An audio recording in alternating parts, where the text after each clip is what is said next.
Hello and welcome to the Assetto Corsa Competizione Sim Series. This is the third round of our gold split for Season 4, and we are at the famous Belgian circuit of Spa. And today I am joined by Mihai. Hello Mihai, how are you? Hello, a little nervous, but quite fine. Absolutely, Mihai is here covering for Stefan, who can't be here, so we are always looking for more people to help with broadcast and stewarding as such. If anyone is interested, give a shout out. We'll hopefully have some sort of a more official way to do it in the near future. But we're going to be here for the gold split at Spa. Remember, exclamation mark timings in the chat brings up our timings over at Pitwall Live. So you can check those out and keep up on the action when we are not able to. The SGP, our gracious hosts who are helping us do all this, they have their new community spotlight feature, which is replacing their daily races. It's got a ton of different communities having to go putting on races each day. And so today is obviously the Sim Racing XP Porsche Cup. There's going to be a lot of races. I've heard the Audi TTs with race department was fantastic last Monday, so definitely hit up into some of those events. And our events on Wednesday will be part of this. We had the GT3 Silverstone with a huge field of drivers, and this week it will be GT4s at Brands Hatch. It will probably get very full going off of how the last event went, so definitely hop into that if you're wanting some GT4 action. I've heard some people do. And of course, qualifying is well underway now for the Silverstone 6 Hours, which is going to be a team event that we have before next season's racing. So there is still, I believe, time to sign up for that. BTC Super Tourers is in a couple of weeks' time, our second round. First round of that went very well, so very excited to see some more people join in on that. And on Tuesday, our regular AC event will be our first edition of DT's 8-lap bangers, where we're going to have 8-minute qualifying, 8-lap races, 5 tracks in the GT3 cars. So that's going to be very fun. Just action racing, and I'm hoping to see a few more faces around here because we've been having great fun in our AC events over the last few weeks. Skip Barber Daily, you can check them out on SGP as well, obviously hosted by our friend Leonard Shungle, who's one of the helping hands here running ACCSS. And then the last shout out is ACCS Americas. New World Racing, obviously, they've changed that for a while. We've had a few people in the SGP community asking about American timed races, and that is where you should go to get your American timed races. Exclamation mark sign up in the chat if you want to join us in the Discord and for any of the races in the future. As we said, we're halfway through our season now. We've got only 2 more races to go at Laguna Seca, and then at... can't even remember the last track, actually. Silverstone, that's the one. So, talking about the track we are on right now, we are at Spa-Francorchamps. How do you feel about this track, Mihai? I feel like it's the track where we're going to see the most death, because it's one of these tracks where in order to go fast you're going to have to take risks, and taking risks in a large field you're bound to see a few people who wind up taking gambles that they don't win. Yes, definitely. We've seen over the last few weeks at both our own races and the SimGrid race that everyone has seen that video of, that Silverstone can definitely cause some deaths. A lot of people struggling to get around it constantly. And so, yeah, we could definitely see that. I'm very excited to have a run around here when we get to qualifying because it's a fantastic driver's circuit. A lot of people really enjoy it.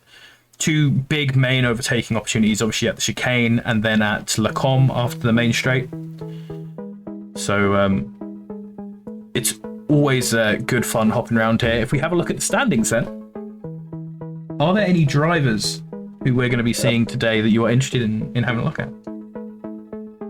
So just for everybody's information, we've already had one driver who has been banned. Steve Hughes, who has won 3 races in a row, has been banned since last race. So now the leader in Tier 1 is Ryan Ware, who has a detached lead from De Ridder, and then Ollie Venner being third class driver, close behind, 2 points. Yeah, absolutely. Go ahead. And in Tier 2, we've got Jack Winter after a very clean couple of races in the Nürburgring. He is now top of Tier 2, very closely followed by Carlos Bandera and by Marley Watts. They are very close together. They're 50 points, 48 and 44 respectively. So I think Tier 2 is going to be very hotly contested here in Spa. Definitely, both. We have quite good fights going on at the moment. As you said, Steve Hughes already getting banned. The top 3 and anyone who wins 3 races in our top split will get banned. So Ollie Venner, De Ridder, and Rare, the ones who are looking to get banned right now, we're having quite an advantage. But behind that, it's quite close. We have Benjamin Horriot, who's only a few points behind as well.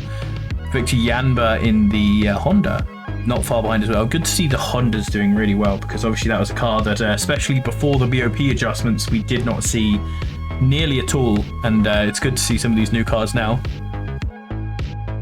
The best looking death trap. Oh, there we go. That's a shout out. What cars are you interested in looking at? I'm not sure which car you drive because I've only seen Saturday Split once. I drive the McLaren 720S, but I don't think we have a lot of these at the top of the field. Just Salguero in the Invitational, I believe. Yeah, I'm looking forward to see what he can do with that car. Probably better than me. And I'm also looking forward to Jack Winter because he is my teammate at the Silverstone 6 Hours, which you should join. Absolutely, fantastic.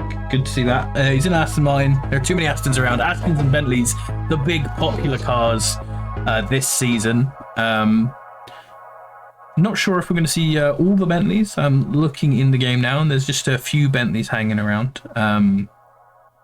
Because we obviously know a few of them are not participating. Julian Strasser missing yesterday because he's a little bit ill, so we'll have to see. But we have a reasonable amount of participation so far, which is good to see. We are down to 41 drivers so far. Oh, Julian Strasser isn't there. Good. So he's feeling a little bit better. Just not ready for talking right now.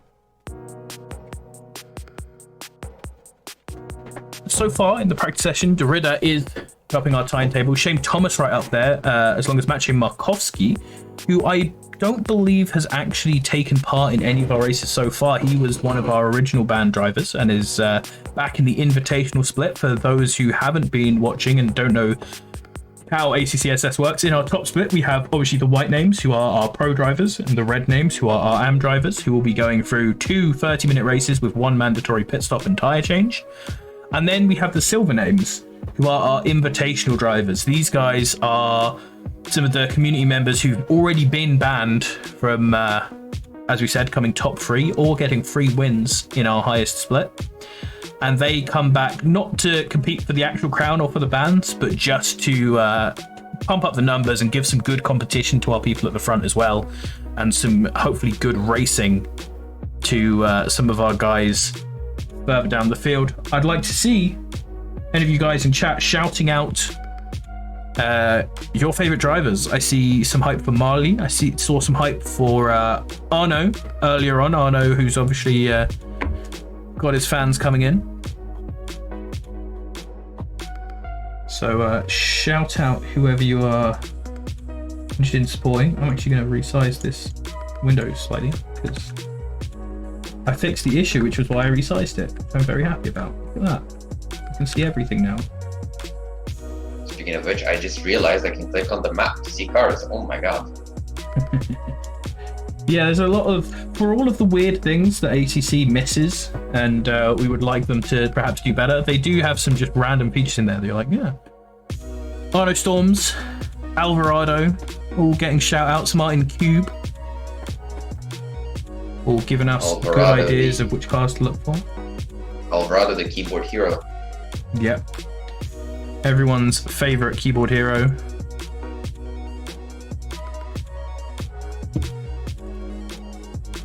And as I turned the UI off very helpfully, we have come to the end of free practice.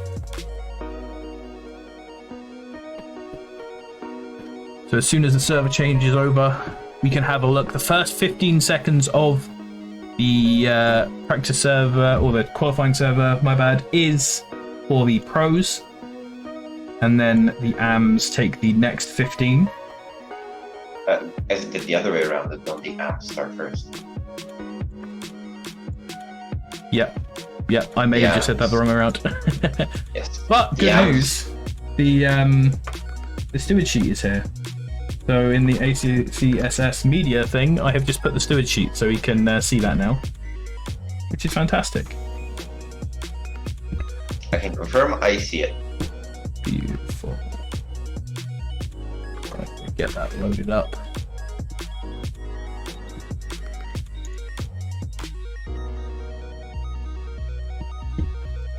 Taking a little long to switch over the server here, which is annoying me.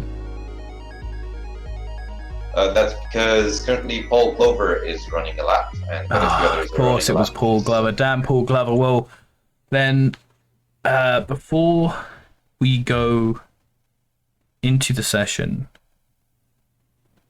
I still haven't fixed these hotkeys actually, so I'm gonna open up OBS. And before we go into the session, that just ended. Oh, there we go. Perfect. No need to fill. So let's hit into game then, and let's see who is the first driver out on the track. Currently loading the session, so give it a second. Jack Winter seems like he might be the one, which is fantastic since I just happened to be on him anyway, so I don't even need to change who I'm looking at, unless someone who got the lucky end of the pit can start there.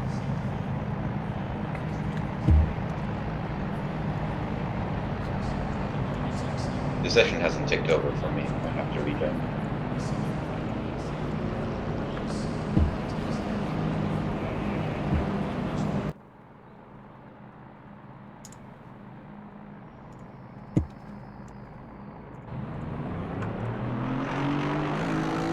There we go.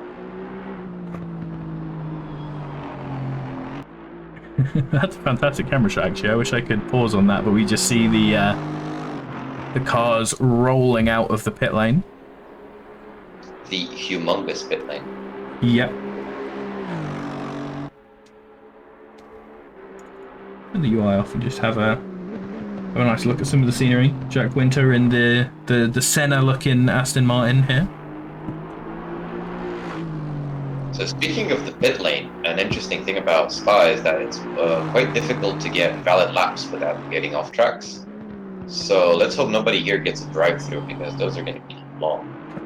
Yeah, absolutely. We've seen from a couple of those happening in some of our races and some of the other races people have been doing at Spa recently. 80 seconds is what the game reckons you lose from it. If you cannot complete your drive-through because you're on the last lap, 80 seconds penalty is what you end up being given. Any weather forecast for the race? I don't know how the weather goes. I like to not check up the forecast myself. I don't think we should even give the driver's forecast personally. So I don't know. This is, of course, the pro split, so there is absolutely a chance that we may be seeing rain. The weather in pro is set to be realistic, so it can change throughout the session. Very possible that there will be rain. A lot of the drivers have been practicing for rain. What we know right now is that it's very cold, only 12 degrees out. Very cold, but also very dry so far. And we already have somebody in the wall at the pit exit. Daniel Oppenhuisen has decided to give it a little kiss.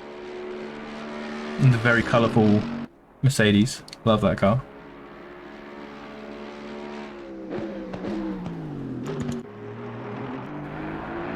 Right, so on board now with Jack Winter as we start our first flying lap. Hopefully he pulls off a good one, because we've seen a lot of these people bidding it as he goes into the most important corner, La Source. You need to get a good exit out of here, because this basically determines the entire speed that you'll be carrying through all of the first sector up until Les Combes. It is the major overtaking point. So as you pull flat through Eau Rouge and up the hill at Radian, just important to realise if you've got your line right, because if you've got your line wrong, you're going to have to lift a little bit. It's okay to lift a little bit there. You don't lose as much time as some people freak out about, but you do really want to be full flat there as he breaks now into Les Combes, probably the best overtaking position on the track, and also one of the most likely places that we will see people spinning of their own accord, getting back on the power there. Down through Bruxelles. Very slow hairpin, a weirdly slow hairpin as well, because it's so long, but you have to still be so slow throughout the whole thing. You just end up coasting. Then No Name, you want to brake early, get a big shoot out of there, take the exit as fast as possible down into Huon, which is a huge double left-hander, which you can start accelerating very early and carry the speed all of the way through. Down towards Campos. The most boring turns on the track, honestly. It's kind of just like another Les Combes, but with less speed on entry. And you can carry a decent amount of speed through here, using not as much of the curbs there. We'll definitely see some of our pros pushing a bit more onto the curbs. And also some of these drivers, once they have more heat in their tyres. Little lift off there through the exit of Stavelot, another incredibly important turn, because this determines your speed that you will carry through the entire third sector. And now we're on to the straight that very clearly isn't straight. Up to Blanchemont, where you have to take all of the curbs to avoid having to lift much.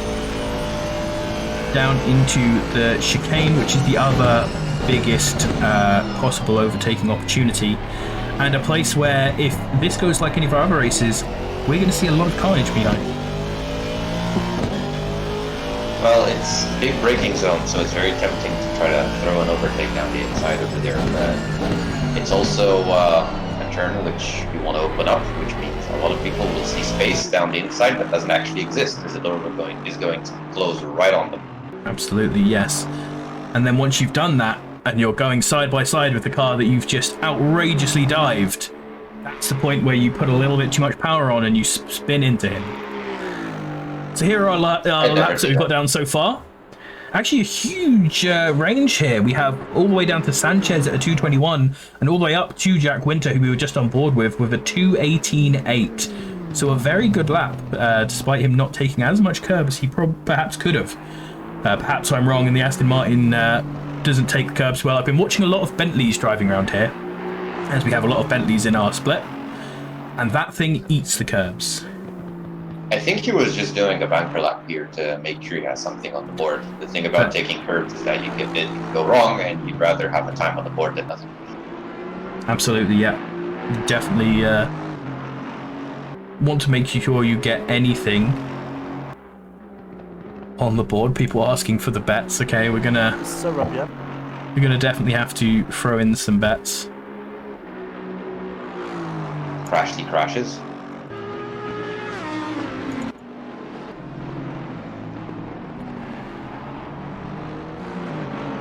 So right now, as Mihai said, a lot of people will have just set bank laps, and so we're seeing a lot of people improving their laps. Basically everyone on their second lap time going a little bit faster than the first, which is pretty much the way you expect to see it. We do have a little bit of extra traffic here approaching Puon. Not Puon, Stavelot, sorry. Let's hope there's not going to be any impeding going on. Yeah, a few people getting a little bit close. Hopefully all of our drivers in the top split should have close enough lap times that there aren't any major issues with this, but you can definitely find yourself, you're one of the fast guys just coming up behind someone who's going to just slightly get in your way.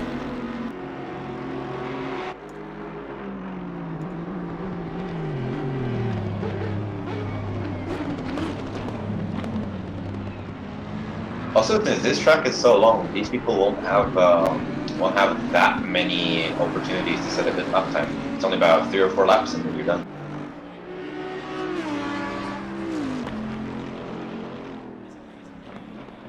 Yes, that is very true.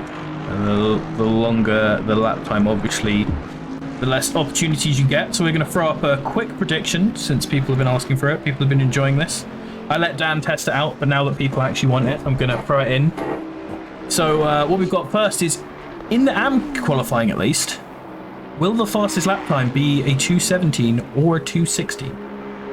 Now I said that, I actually very much doubt it would be a 2:16, but I didn't think of that before I posted it, so we're gonna have a see. And then, do you think we'll get a 2:16 in our pro? I don't think so because of the extremely cold conditions. Oh, possibly. As we see Martin's going wide there, that's probably gonna have invalidated his lap time. There's also yellow flag for Martin. Yeah, he's gone back to pits. Ooh, that's a nice looking car coming out there from Ashley Graylish. Big fan of that.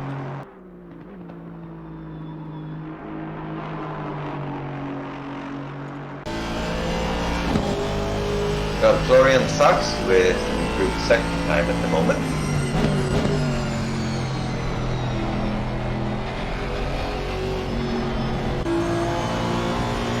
Yeah, Florian Sachs just coming through Rouge and Rally now in the Honda. Ooh. That's still fine. We can take quite a lot of the curb on the inside of Radiant. So Rob, yeah.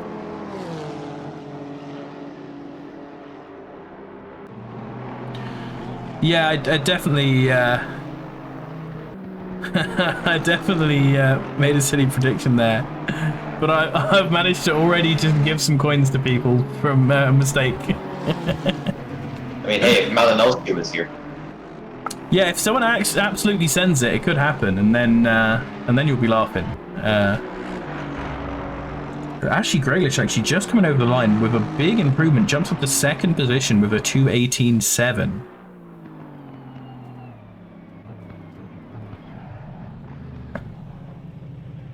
Really nice from him in that stylish looking Aston. Graylish is currently 16th, so if you get some good points here, it's gonna put him quite further up the order. He's currently 16th in the standings.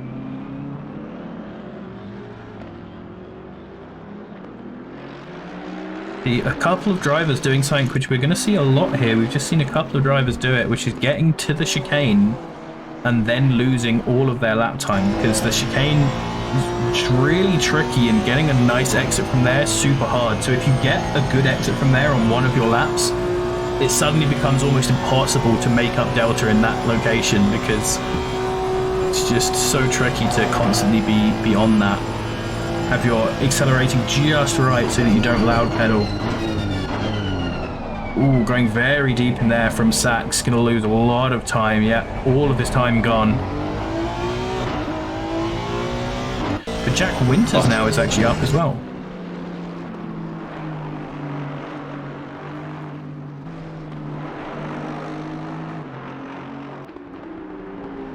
The bus stop and Stavolo are the corners where you can lose it all.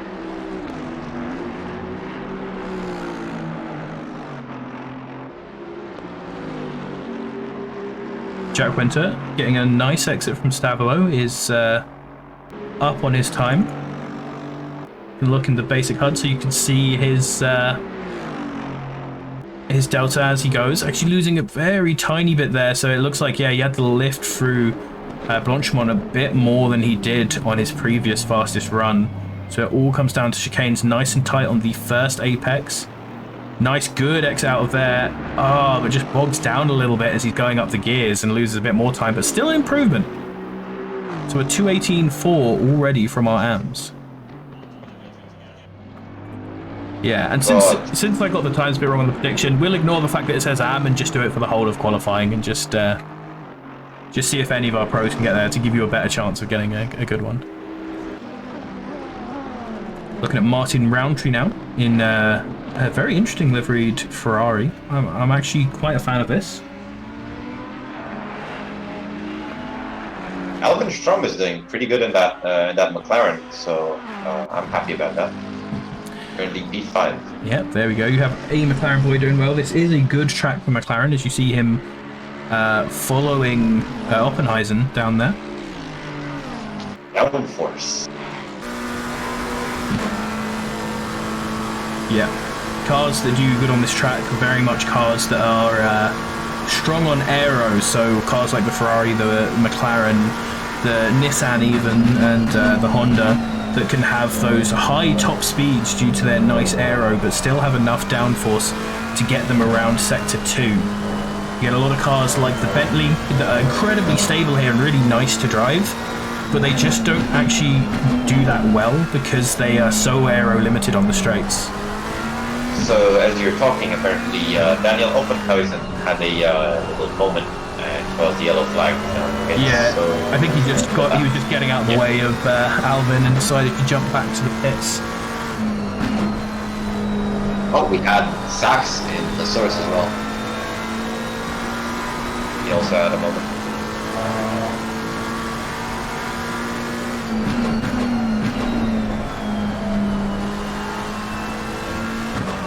So I'm still just keeping this times improvement. Oh, and got a little bit scared there at the end, but was having a nice run through campus. Oh, Tesla got him. Oh, he's invalidated it though, yeah. Ooh. Unfortunate. We'll hit up with Daniel Ryan and see how he's doing. I wonder if Alvin Strom can make it to the end before the 15 minutes expire. I don't think so. So that should be his last lap. Yep. 15 minutes. If they start their lap time before 15 minutes, they can obviously go for one more. But for people far back like Daniel Ryan in this Porsche here, this is going to be the absolute last. Car number 12, Alvin Strom, on the last straight. And he just got over there like at 15, so we'll have to see if the stewards believe he can go over there, because that was incredibly close. He might be able to just sneak in one last lap, but we've got the pros coming out already, so yeah, he's backing off, which is smart, because even if you do go for the lap now, you're going to get caught up behind the pros doing their out lap. As Daniel Ryan continues on this good lap. Nice exit out of the chicane as well, although it seems it was slightly better last time, up to 9th position. So are there any more AMs going for improvements? Julian Strata, the next one coming out with a pretty big improvement, although his lap time isn't the greatest. As you said, he hasn't been feeling super well recently, so makes sense that he wouldn't have been doing a ton of practice. Coming over the line for almost a second of improvement, but he's going to stay right at the bottom. Martin Cube, the next car in the fantastic in-game Ferrari livery. Gonna blast over the line for a small improvement again, but not a huge amount. And then Arno Storms, the last boy there. Way huge jump. 218 flat. Very good lap by Mr. Storms. Yeah, huge. Especially in these conditions. So car number 18 seems to be the first person out on track now.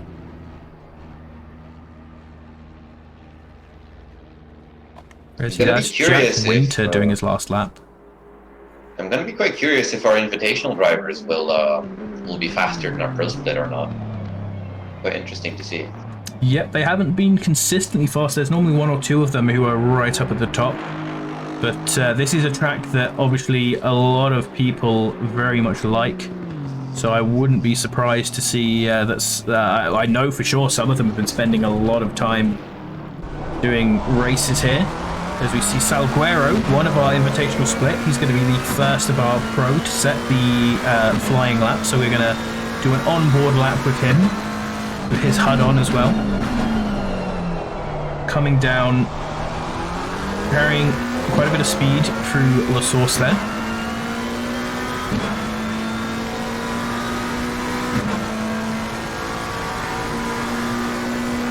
See if he does lift. We've got the good old lift check. He does. It's a pretty hefty lift there. So definitely just going super safe for the banker lap to start off with. Doesn't want to make any mistakes. I've also got to say, I don't know if this is some sort of issue that I have or whatever, but this McLaren sounds horrible. It sounds horrible when you're outside of it. It's very weird. It sounds like a vacuum cleaner. Inside though, it sounds pretty good. Sounds really distorting. Lots of white noise in there as he comes through Bruxelles, getting on the power as early as he possibly can. Here you should see a decent amount of that, throwing himself through No Name, using all of the curb. Really nice take of No Name there, which is something I like to watch a lot of these good guys doing because it's the corner I struggle the most with. Who-on, I've got all the bad habits from driving here too much in F3 HGP races. But you need to leave it a little bit later there to get on the accelerator. Can accelerate a lot through campus.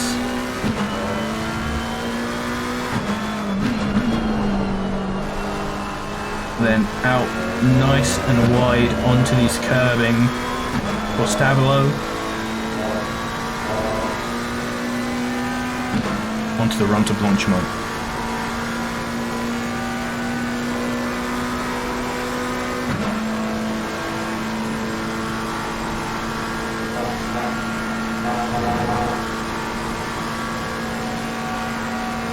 Now, the chicane, the last real challenge of the lap. Go very wide out on here as well, but it looks like he was going a bit too wide there. He braked a bit extra to try and save his lap, but he actually got it taken away from him anyway. So Nicholas Alvarado will manage to get right up there, along with Ashley Bloomfield and Menno de Ridder, all taking super fast lap times. Quite fast for banker laps. Into the Audi for Paul Joseph. Now, this is a car that I like the sound of. This and the Merc. Very nice. Unfortunately, we don't have the Jag or the V12 Aston in here because they're the big boys.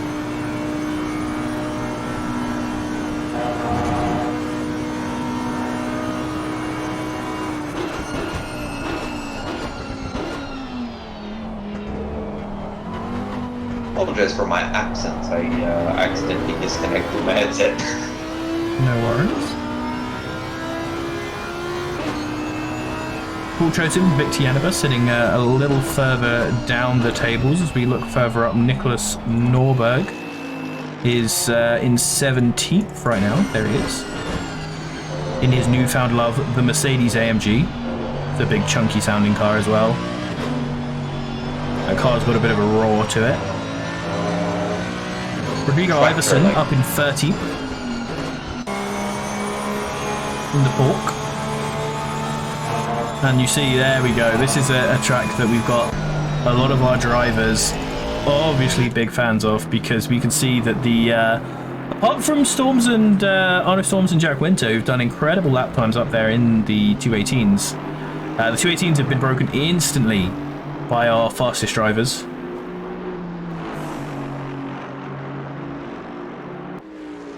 We've got Ryan Ware getting close to finishing his lap. Let's see if he can go right up there. Another Honda car. Yep, hopefully we'll see the Hondas do very well, because we saw them doing really good at the Nürburgring. Nope, just a starter lap for him so far. Get Shane Thomas in the Ferrari. There's a car.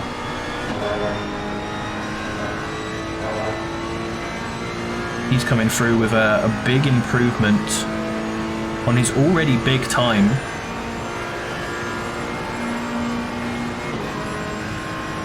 Steve Hughes jumping up to be the first driver to break the 217s.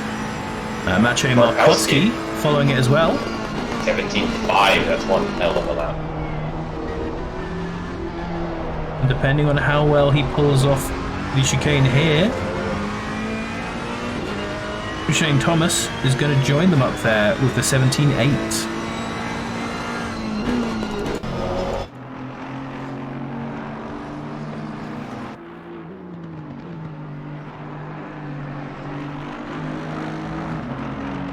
Qualifying duel to watch out for, I think, would be De Ridder and Venner, since they're very close in the championship. Yep, Venner is very much attempting to get banned, which is something you only hear in this community, but he very much wants to achieve that.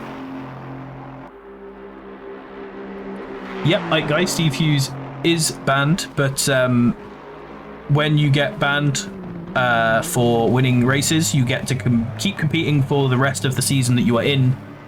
So for this season, Steve is still counted as a pro driver and is still fighting for the top of the pro split.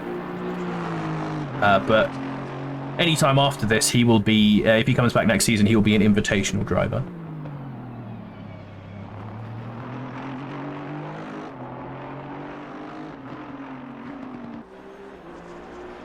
Paul Glover and Shane Thomas are really close to each other right now.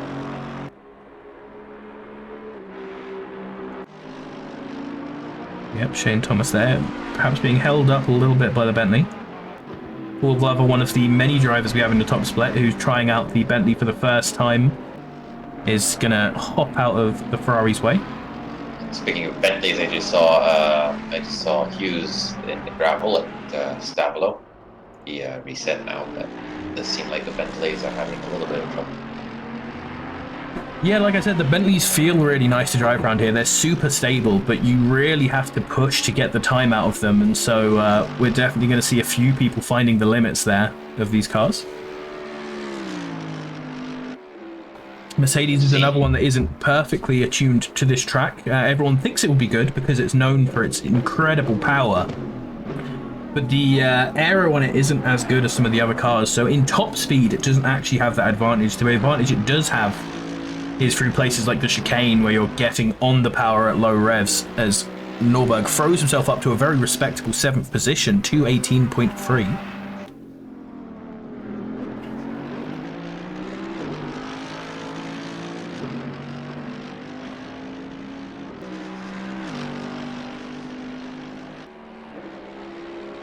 Hop on board of Nicholas Alvarado because he is improving, and of course he has his fan club with him, as he does everywhere he goes.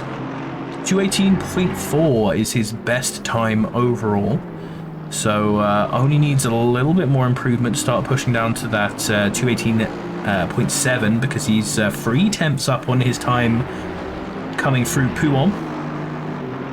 Really aggressive as well. You can see him really riding on those curbs.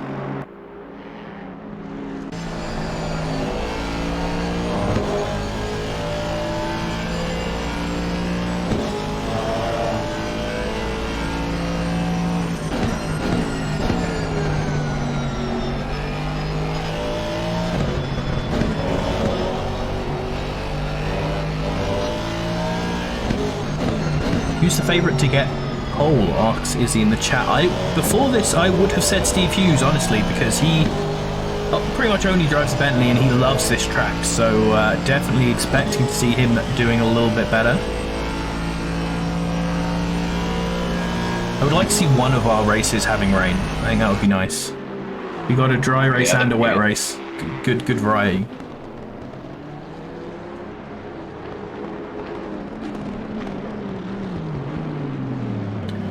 Alvarado up a lot on his time. This is going to be an incredible lap. Loses a tiny bit through the chicane and loses a position just before he finishes, but up to P4 with a 217.9. Steve Hughes on a 217.9. Thomas on a 217.6. Derrida on a 217.5. Just 6 thousandths behind Maciej Markowski.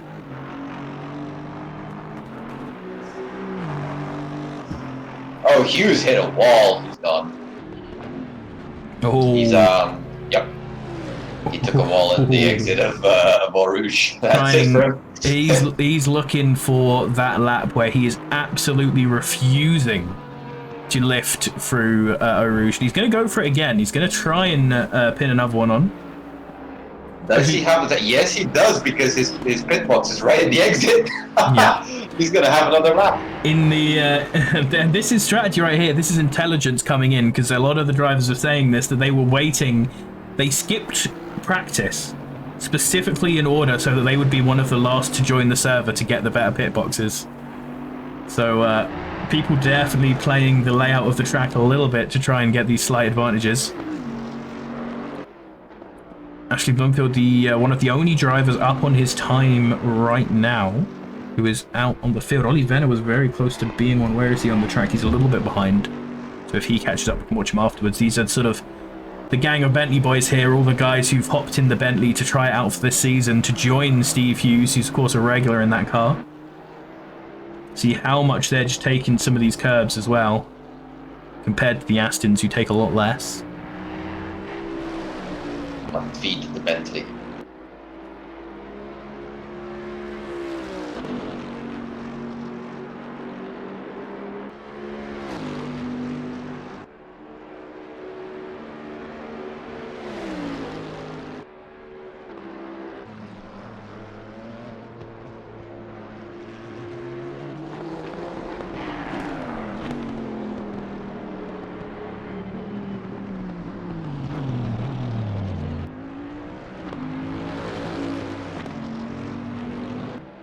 So Ashley Blumfield comes over the line. 2:18.3 is his best time still.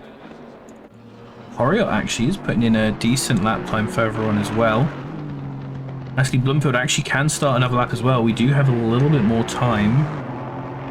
Where's Venner? Did he end up improving? I don't think he did. No, he did not. He is pit. We've also got Ryan Ware, who's on a high stakes lap. He's only P29 at the moment. He's very high up in the rankings, so he needs a good lap right now.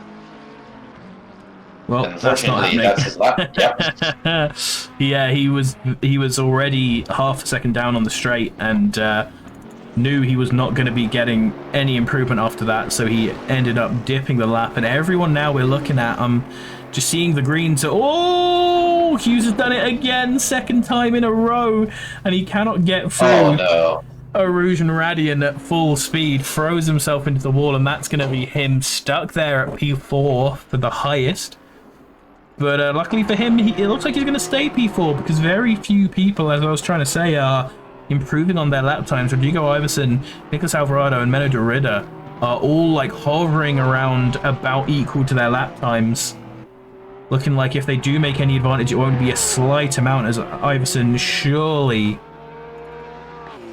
as we see, confirmed, has his lap time taken away there. So the checkered flag has fallen. Menno de Ridder, Nicholas Alvarado, and car 46, which is Jamin Salguero. The last cars out on there. Salguero actually hasn't set a lap yet. I think this was an incredible qualifying for de Ridder. It doesn't really matter if he improves because he is effectively on pole for this race because the invitational people do not get points. Absolutely. Looking really good for him. As he comes around here, he is not going to improve. But still a very nice lap time right there at the top. And our last driver to watch is Salguero. We'll flick over to the basic HUD to see that he still has his lap time here. He did a 2:19.4, but he had had his lap time taken away from him, so it did not count. And this is our last car. We'll watch him come over. Rooting for my McLaren. Yeah, no bank lap set here, so this is full-on pressure.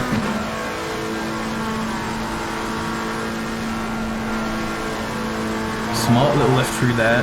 Not too much loss, not too much risked. Down the gears as fastly as possible into the chicane. And then take a good bit of curb, but not too much. Up to P4, very good lap. Up to P4, there we go. So he took a while to set his lap, but when he finally set his lap, it was very impressive. So we can see it's a driver's track because a lot of our invitationals have been up at the top here. So a lot of people like to drive this track a lot. Yes, a lot of people with a lot of time at this track, as you can see the order now. But before we show off this order to you on our customary pit walk, we are going to throw you to a quick little advert in case anyone here is new, which should show you what we do here at ACCSS.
Is the server up yet? There is a quick look at some of the things we do at ACCSS. As we hop back into the game, I put the new prediction up, and this is just going to be a simple one. Do Gold Split survive Eau Rouge and Radiant? Our Bronze Split actually survived it both races, and then all murdered each other at Les Combes. But we had deaths at the back of the grid in both Silver Splits through Eau Rouge and Radiant. So as we get ready for a customary grid walk, sure, I'm absolutely not connected to any cars. And remember the hotkeys. Here we go. Unfortunately, apparently, the setup thing doesn't care what your hotkeys are set up. It just goes. Markovski is on pole. Great to see him. The first time he's been back in the Invitational Split since he was banned for being too good. Markovski is on pole in his Lamborghini, followed by Derrida, the first of the Pro Split. So he's the first actually fighting to be banned, and he's right on the limit of being able to do so. Shane Thomas, another of our Invitational drivers in the Ferrari, is next, followed by Salguero, another Invitational in the McLaren, and Steve Hughes, who is not yet an Invitational and is still fighting for points, but has managed to be banned by getting 3 wins, is ahead of Nicolas Alvarado in the Aston Martin.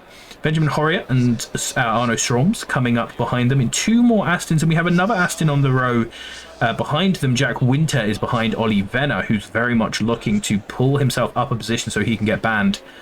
Ashley Bloomfield and Nicholas Norberg behind them before we get to Lyons and Grealish. Roundtree, Iverson, McGregor and Martinez in 2 more Bentleys. Sutherland, Hawkins, Sachs and Strom in another McLaren. Then have Yanba in the Honda, Ryan, Diggs and Joseph. Another Audi behind him of Sanchez with Bandera, Bartkus and Oppenheisen in his incredibly colourful Mercedes. Godstig, Ware, Zoransky in a lovely BMW livery, the only BMW on our grid, next to Martins. Van Dungeon, Cube, Glover, Strasser, and then Ike Guy and Teague on the back row. These 2, you may not recognize their names because these guys did not set a qualifying lap, as they had picked up too many BWP points from the last race. Sam Teague, in fact, I don't know what happened there. Sam Teague, in fact, in this very colourful pink Lamborghini, had such a disaster in the last race that he will be starting from the pit lane.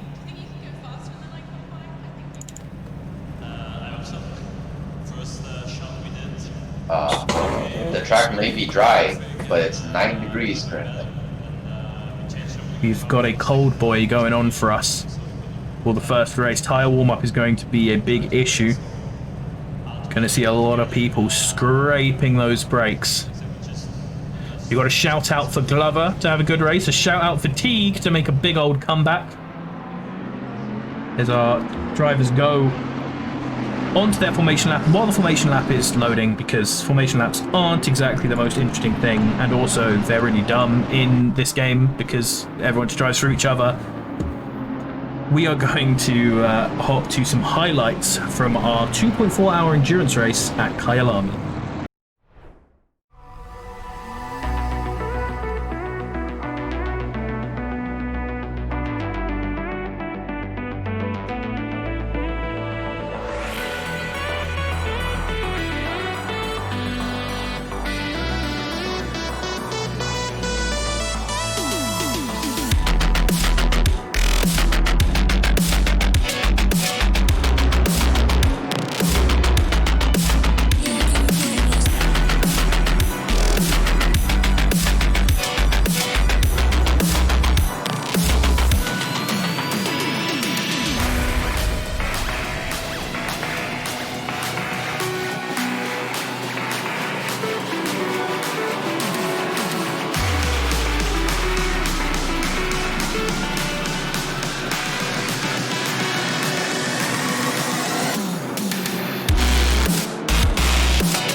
welcome back to the end of our formation lap. This being Spa, my videos are not so perfectly timed out. I might need to make a slightly longer highlights video specifically for use on Spa, but we've got a little bit left to go.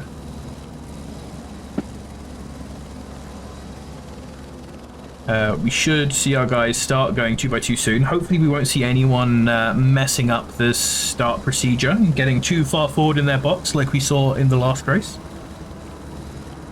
What are your predictions for how much chaos we're going to see on the first lap, Mihai? It's extremely cold, so I think Eau Rouge is going to go fairly well, but I'm a little bit worried about Les Combes. It's very easy to lose it there when when the back end of the car gets very light and cold here. I'm going to probably think somebody's going to get yeeted. Yep, there's going to be people on cold brakes. So, also a reminder, don't get too excited, anyone, because on this track, it is the only track in the game where the start line and the finish line are not the same place. We start on the old Grand Prix start line, heading down the hill. Which is much better because I know as someone who started a lot of my sim racing in Gran Turismo Sport, they don't do that on there. And about 10 cars back in the grid, you're already starting just coming out of the chicane, which is really annoying. Send it. We get the shouts to send it from the chat. Let's go. Yeah, keep an eye on the midfield, see if everybody survives. Absolutely. So, how's the lineup going? The lineup's looking good. No one getting too much of a fall back. Markowski perhaps not pushing it quite as much as he can, but there we go. He's rolling down a little bit further. Oh, he's just stopped there as if to be careful because he's not sure whether he's ahead of his position, and he's now really far back. He's actually let Derrida have the start advantage ahead of him, so he's sort of fallen himself back to second there, and we've got a lot of people clumping up going through this corner. No horrible incidents yet so far as I can see through the midfield. A lot of people side by side, so going reasonably well. Right at the front of the field, Derrida is still leading, and we have actually Salguero in the McLaren looking to dive down the inside. They have to go too wide, and Salguero, oh, he caught it up, but he's actually just gone in front of everyone. Shane Thomas rams into the side of him. Oh, big crash. Big chaos at Les Combes, and then the McLaren trying to get back onto the track has hit more people. That looks like Shane Thomas right down there at the back now, and there's a couple cars off after Les Combes, and then a couple cars right at the end of Les Combes, going down towards there. You see a car in the gravel. Derrida survived this though. Yeah, absolutely. Derrida managed to get away, and he has, that looks like Nicholas Alvarado, if I'm right behind him there. As still, we haven't had people coming through the timing screens, I believe, or have they done it and it's just not going right? Yeah, there we go. So everyone is through there. Derrida leading from Salguero, it still thinks, because the incident happened after the timing thing, of course. So yeah, that's why it looks all wrong, because it is all wrong.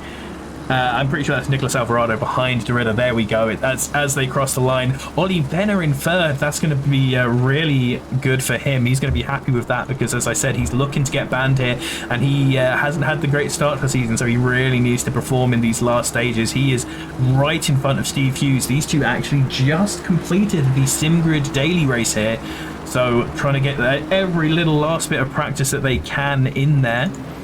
Shane Thomas actually managed to get through that without too much of an issue, and the front of his car doesn't look too incredibly damaged, so he might be okay because it was in the middle of a corner where he had the collision, and therefore they weren't holding a huge amount of speed. Venner was the big winner there, I think. Yeah, Venner jumped up a lot of places from 9th position to 3rd. Ashley Grealish in 6th position, and Steve Lyons, Matt Sutherland, Lewis Hawkins, and Robert McGregor rounding out your top 10, all making huge jumps. There's a yellow flag at there's a small incident in the bus stop. In the bus stop. Oh, as we can see a load of people side by side here, and a big smash there. from the Mercedes, just roaring through people. I think that's Van Dungeon, who's just absolutely murdered someone. This is exactly the same sort of incident as we saw from the Lexus yesterday, and then Jack Winters barging someone off at the edge there. That's a risky one as well. Actually, an Audi up front had his wheels in the grass there. That's not looking good. People are going too wide through Eau Rouge for a second time in a row. I think that is that Julian? It's one of the Bentleys up here. It could be Julian, or it could be Martin's. I think it might be Martin's. No.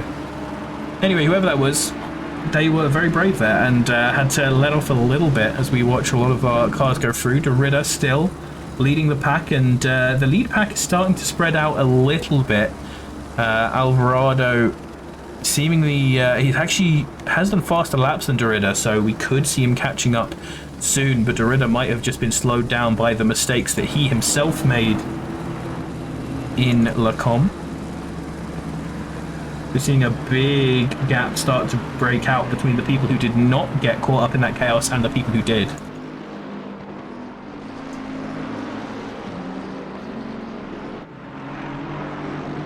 Fortunately, Ashley Bloomfield as well as Roman Tree.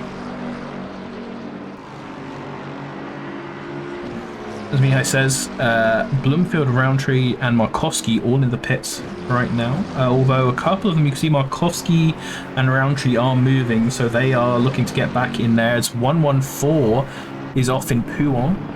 Yeah, he's also retired. He probably had damage. Car 100, Steve Van Dungeon has got himself all caught up again. Falling through this section of track. Oh, people squeezing past him there because he's going so slow at a section where you're going so fast normally. So this is getting a little bit scary for a few of these guys. Jack Winter there going side by side with Nicholas Norberg. Nicholas Norberg going wide. Jack Winter just avoiding it, but he's going to lose some positions because he had to slow down for that. There's Julian Strasser coming up beside him, both of them braking for the chicane, but Jack Winter says the inside and Julian Strasser isn't going to try to go around too much. Oppenheiser there going free wide into the chicane. Huge. The people at the back, like a NASCAR pack down here, 2x2. Looks like they're heading into a banked oval here, but they're not. They're heading into the incredibly tight first corner, and a couple of cars there just diving ahead of avoiding collisions. Good job by them there to manage it, and we're going to see a load of people going side by side through Eau Rouge and Radian again. Got the first penalties coming out for car 76, causing a collision. Yeah, Nicholas Norberg there getting caught with one as Oppenheiser. Two of them have lost it through Eau Rouge and Radian. Yeah. And this is what we see in all of these races. It's not even just the incidents like we have been seeing, but people struggle just to drive around this track. It's such a tricky beast. As looking back to the front, Derrida has picked up his pace a lot, matching Alvarado, but Ollie Venner and Steve Hughes behind them are the only two who are down in the 2:18.4s in race pace. We're going to see some battling for the lead. Yeah. At least at this rate. Hopefully these two Bentleys will push through. Ollie Venner says he wants to win these races at any cost, so he's going to be doing some big dives if he can catch up to these guys ahead of him. Really looking to make it work. Let's go back a bit to the further backpack, because this is where the chaos has been happening. And hopefully we can spy some more fun as Julian Strasser there going a little bit wide, but we're watching from Jack Winters backwards. Jack Winters actually being ahead of Horiot and on a Strom there. There we go, as we cross the timing line for the third sector, and the timings will sort themselves out. We'll look further back, we can see these three, Zaransky, Julian Strasser and Van Dungeon, very close together. So if any of them lifts a little bit more or less than the others through Blanchemont, there's going to have to be some nice reactions to it. Julian getting a nice run through there, in fact pulling away from the other two.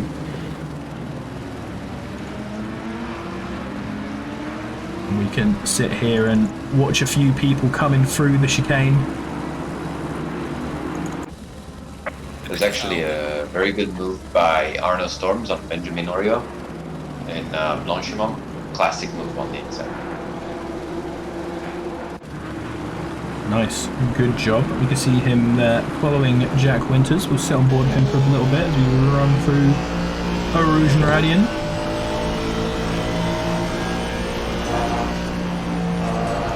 Jermaine Salguero here, you can see with his battered up windscreen from the incident at the front, is trying to make his way back through the field. He's in 20th position now, following down Martin Cube, who's made it all the way up from 36th to 19th.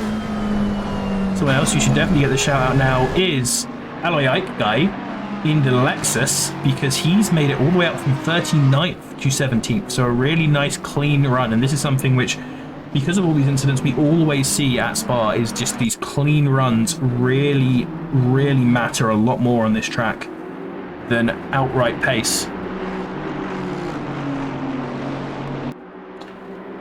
I hate the R8 being said in chat. I don't recognize the Twitch name, but I'm assuming that is one of our guys who has dived out, because yeah, the R8 is not bad on this track as a sort of hot lapping beast. But as I just said, hot lapping less important on this track sometimes than staying alive, and through Eau Rouge, that car does like to kill people. We watch now, as we predicted, the Bentley's very close to these two Astons at the front. Pit window just opened, so I think a lot of people are going to be diving in early to fix their damage. And we have another bin. We have had Salguero, who's binned it in whatchamacallit, in Fanya. Yeah, and Van Dungeon is just spinning around as well to join the track, so a couple of incidents back there. Looks like that's it for Salguero. He went back to pits. He took to pits. I do believe he might have had damage. Yeah, he definitely had damage. As we're watching the front runners now, these guys obviously the people who avoided the damage. As you can see there, the Aston clearly. Ollie Venner going around the outside of Alvarado right now. He's going to try to do something in Lake Om.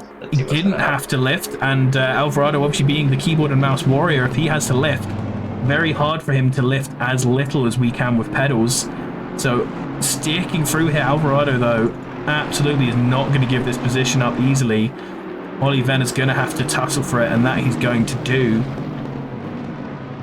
Right up behind, but he's got to be careful, because if he makes any mistakes here, Steve Hughes is right there to grab any positions he may let go.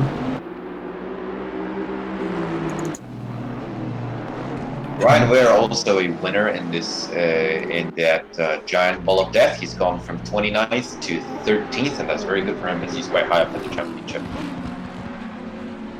Yep, absolutely. As our standings start to sort out from all of the people who've been pit, soon we'll be able to tell how this is going. Coming down to Stavolo, this is another important one to see what exits people can get. I think this one won't be quite as bad for the Aston as Eau Rouge will be. As you also start this straight area from a lot higher speed, which is good for the Aston, because obviously the Aston really struggles at those at launch, and so that can be a problem through La Source. You have to carry more speed through La Source in the Aston than you might want to with other cars. And then you've also had to come out of here, which is another place where that launch issue is going to bite you a little bit.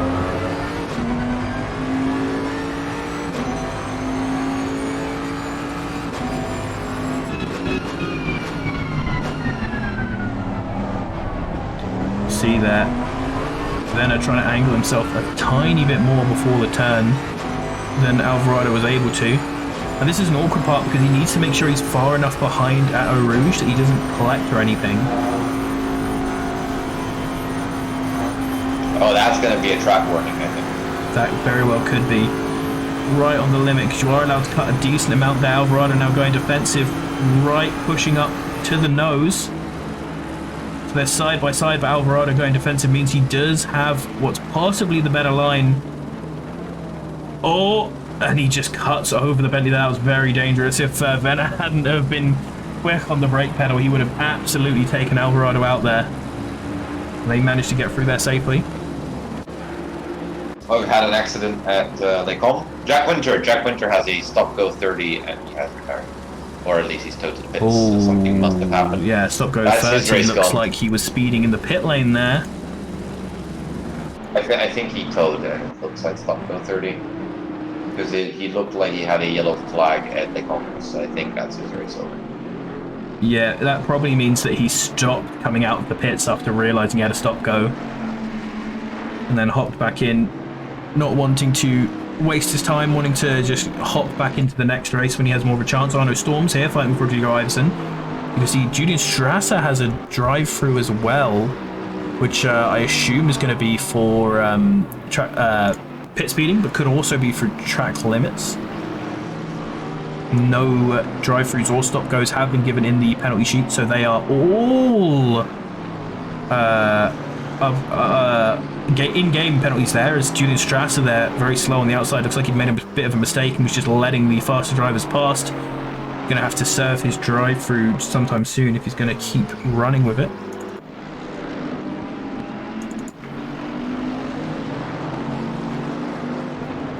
Well, Alvarado dives into the pits. Okay, that's a decent choice by Alvarado. We are at coming up to the halfway mark, so not a bad place to pit. We've had Van Dungeon go on. Van Dungeon not having a great race here. It's been being thrown around a little bit, unfortunately, by that Mercedes. He's waiting to rejoin. That's going to put him all the way in the back. Yeah, it's something you got to do, but it's very painful when you have to.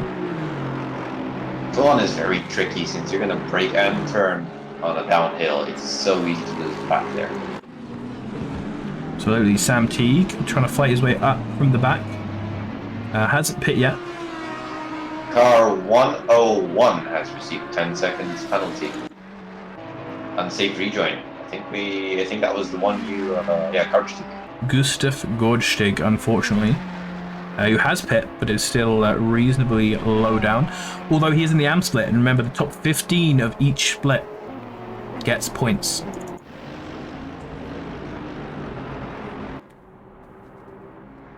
Already seeing the penalties from the early death. You have Alvin Strom getting 10-second penalty for collisions.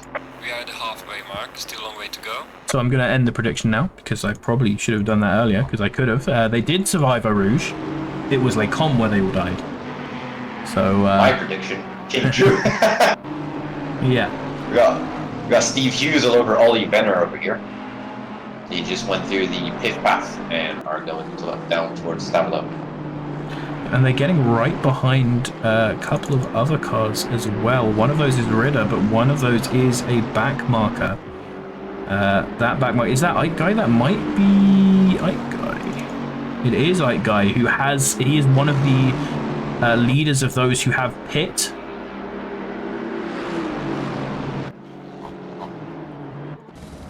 Oh, and he's gone off.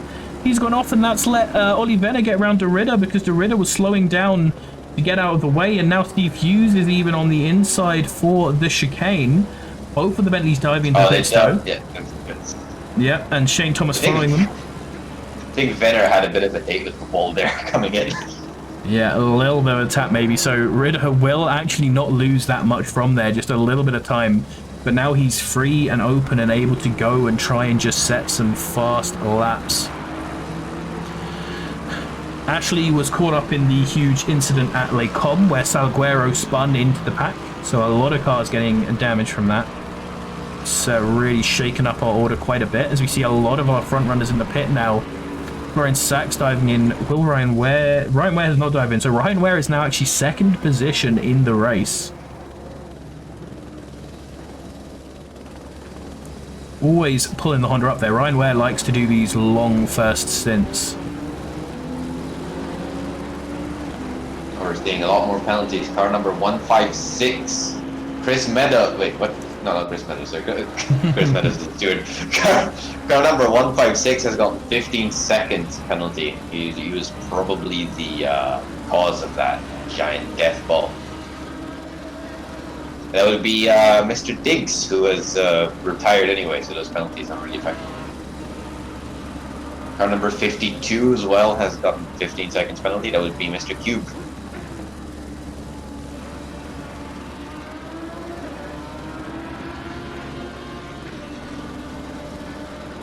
Absolutely, as we are now watching Lewis Hawkins and Robert McGregor, my apologies, to Bentley boys who we don't often shine as much light on as some of the other Bentleys that we have in here.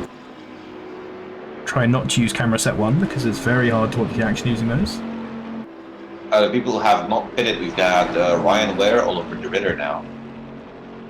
Let's see if, quite curious if we're gonna see, that's not Ryan Ware. No, that's a back mark on Ryan Ware, sorry. Absolutely, so we only have a few cars left who have not pit.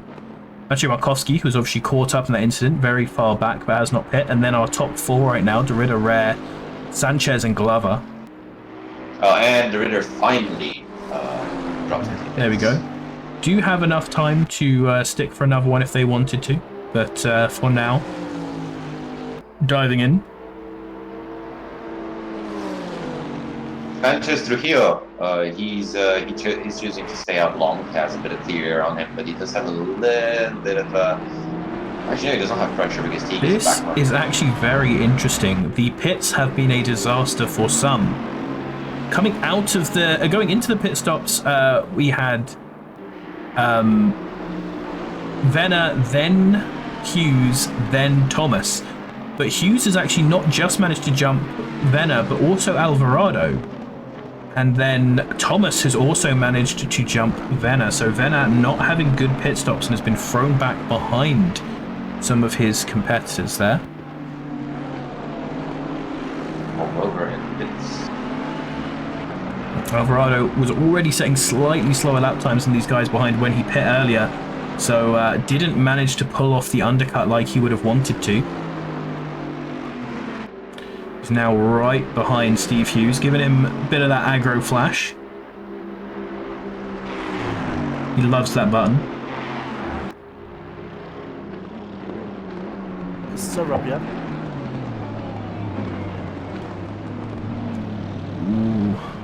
Bentley getting a little...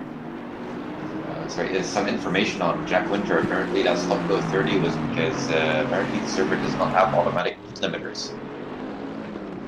So, and he's not yeah. used to that. That's unfortunate, yeah.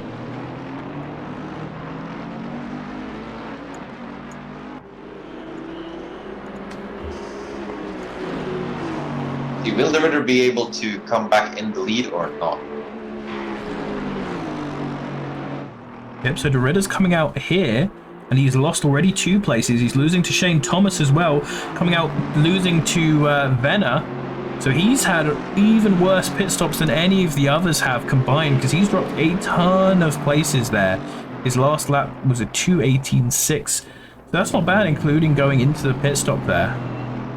But clearly had some sort of issue, perhaps fixing a bit more damage than the rest. And now the fight for the lead is between Steve Hughes, who I said I predicted good things from him, but I didn't expect it after qualifying so far down and being stuck behind people early on. He's now being chased down for the lead by Nicholas Alvarado.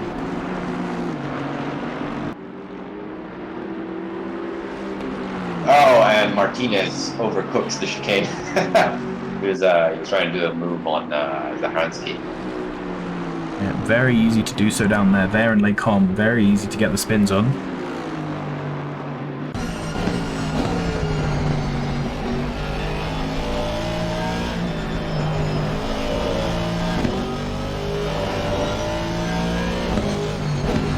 Sitting on board now with Nicholas Alvarado as he chases down Steve Hughes.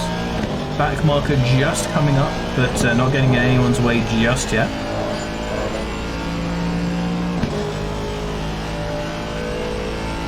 Car number 100 just received 10 seconds for collision with 36. Yeah, that's Van Dungen, who's been having a bit of a nightmare of a race so far. Probably we have McGregor on Sox. There's a bit of a battle here for P10, P9. P10, fantastic. Sox doing a good job defending her. Sachs is in that Honda, being followed by the big old Bentley.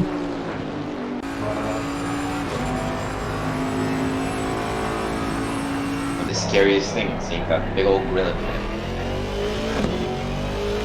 Now we're going to have Hughes coming up to this back marker on the straight, so hopefully the back marker can just leap out of the way. Conor McGregor not going to go for it into the chicane yet, so we can jump between these two battles for a little bit. Alvarado once again having to do a little bit of a lift through a Rouge, but further behind it looks like Venner making a move on Shane Thomas, going side by side into Lecom. Once again though, Venner's having to go around the outside, but this time he manages it much better, breaking into Lecom. Really good by him, and he's now going to sail ahead of Shane Thomas and try to catch back up to the battling pair of Alvarado and Hughes, as they were, I thought there was a side by side there, but that was actually just the back marker getting out of the way. Sachs getting a decent lead on McGregor through the chicane, so he's not going to have to worry too much about anything else.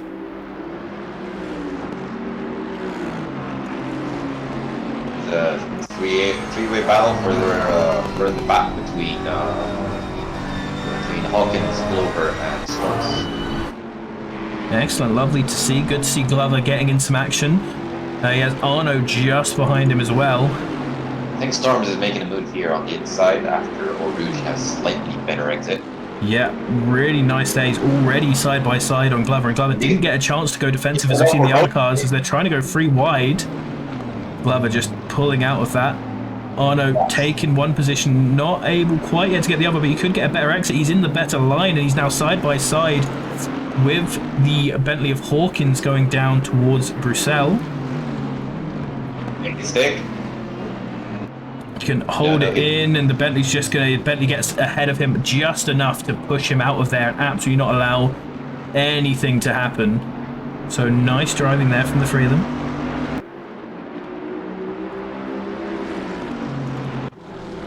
Back, Sam Teague is going to get some action with Rowntree and Joseph.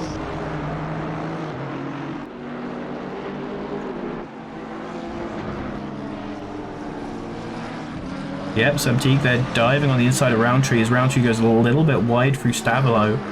Not quite getting the line right there, so a nice little move done by him already. And then just behind them on track, I can see that Sanchez is getting chased down by Ike Guy in the Lexus. Very close to him here. From bad to worse, the Ritter has just copped a 5-second penalty. Oof. That's disaster in the standings for him. Though he is far enough to not lose the place for him.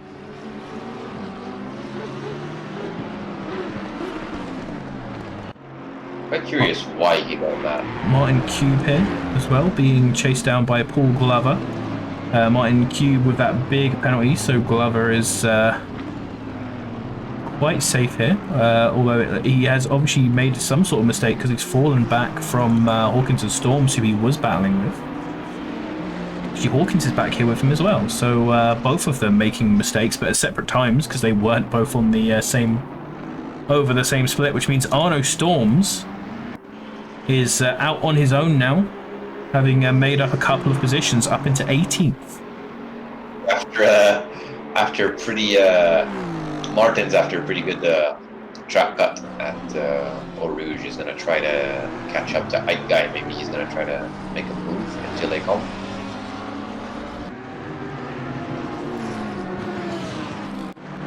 Car number 55 has gotten a 10 seconds penalty for blue flags. Ah, Ike Guy, he was the Lexus that we saw in front of the leaders for quite a while there, so... Yeah. That battle's over before it started. Yeah, unfortunately, as he's chasing down Sanchez, can still go for the move on track. These two need to move up a little bit faster if they're going to get the point onto Strom there, because he also has a 10-second penalty.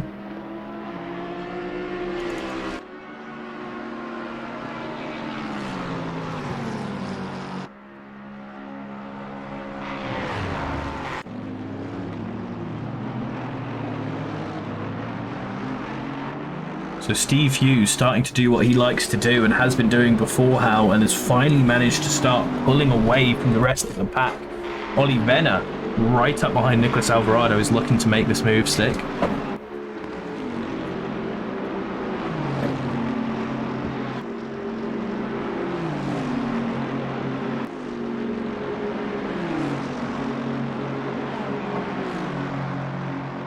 Positioning a little bit aggressive there, but not close enough to make any move as Ollie Venner. Gonna have to follow Alvarado through the trickier sections.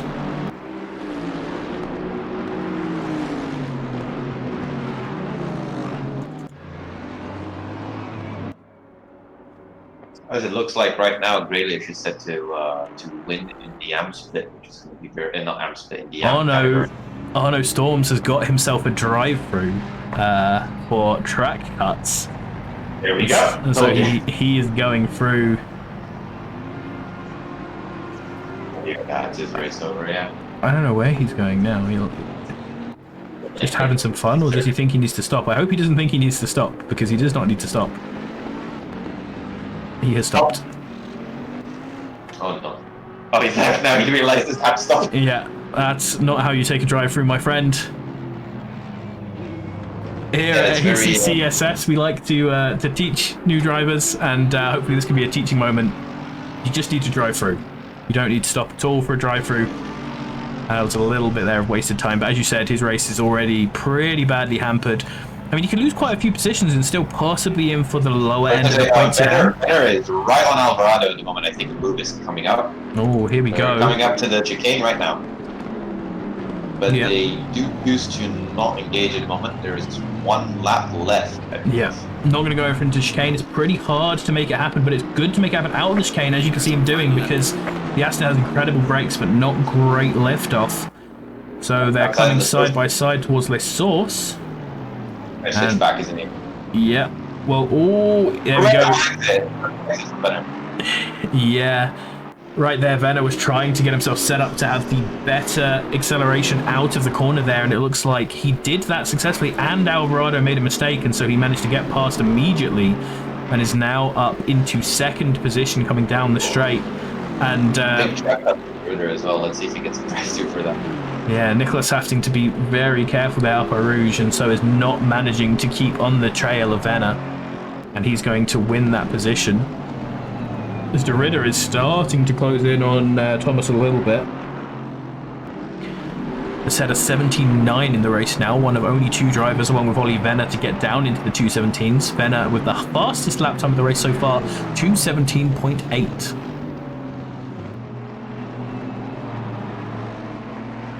Further back through Blanchemont, we've got Martinez and Hawkins here. Oh, and a big battle, three-way battle between Martinez, Hawkins, and Zaharansky at the chicane right now. Martinez goes around the outside, and he doesn't quite make it stick.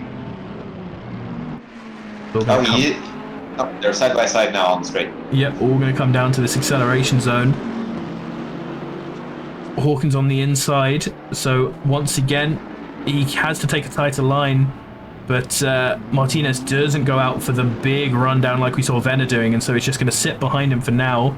And they have now Zaransky in the BMW right behind them.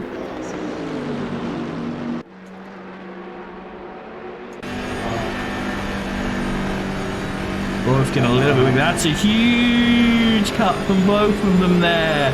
They've clearly got some track cuts left. Holy, but the BMW now actually had an awful time there because he had way more speed than both of them, but then tried to go to the left of the red Bentley, which put him in a position where he was boxed in, and now Red Bentley is pulling out. I believe that is the Bentley of Martinez, who has now taken the lead, and Hawkins is now getting pressured by this BMW, who's going to go side by side from him towards Bruxelles, as Steve Hughes has crossed the line to win. And Grealish wins in the AM Cup. Incredible drive for him.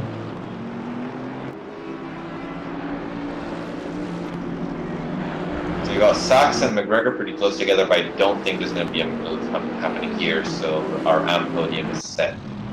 Yeah, we've got a few drivers donutting at the end of the race as they have successfully finished it. Steve Hughes extends his lead, and Ollie Venner is going to go above De Ridder in the Pro Championship. A very good drive from Venner. He managed to exploit that accident in the end. Oh, side by side here between Sanchez and Martins, right on the last lap. little tiny door touch. Oh, Yeah. The big one, Audi that just one. angled himself a bit too much there, but no harm, no foul. They're going to both get over the finishing line and end up in those positions. So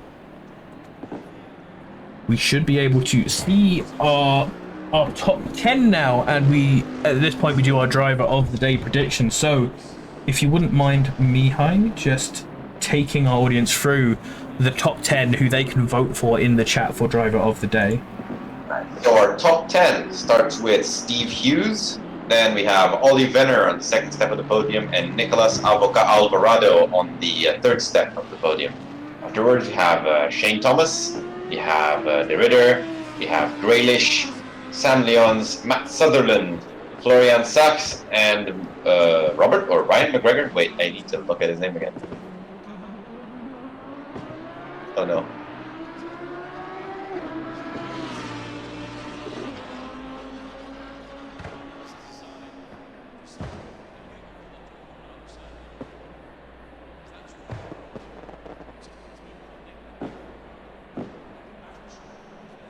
Well, it's McGregor anyway. Yes, McGregor. Where is it? It's Robert McGregor. There we go. All right. Robert McGregor is the answer. So P1 to P10 in the chat if you want to vote for any of those drivers. P3, we've got a vote for Nicolas Alvarado. P7, we've got a vote for Leon's coming in. P10, we have a vote for McGregor. P2, a vote for Venner. P27, that's not between 1 and 10, my friend. P2, another vote coming in for Ollie Venner.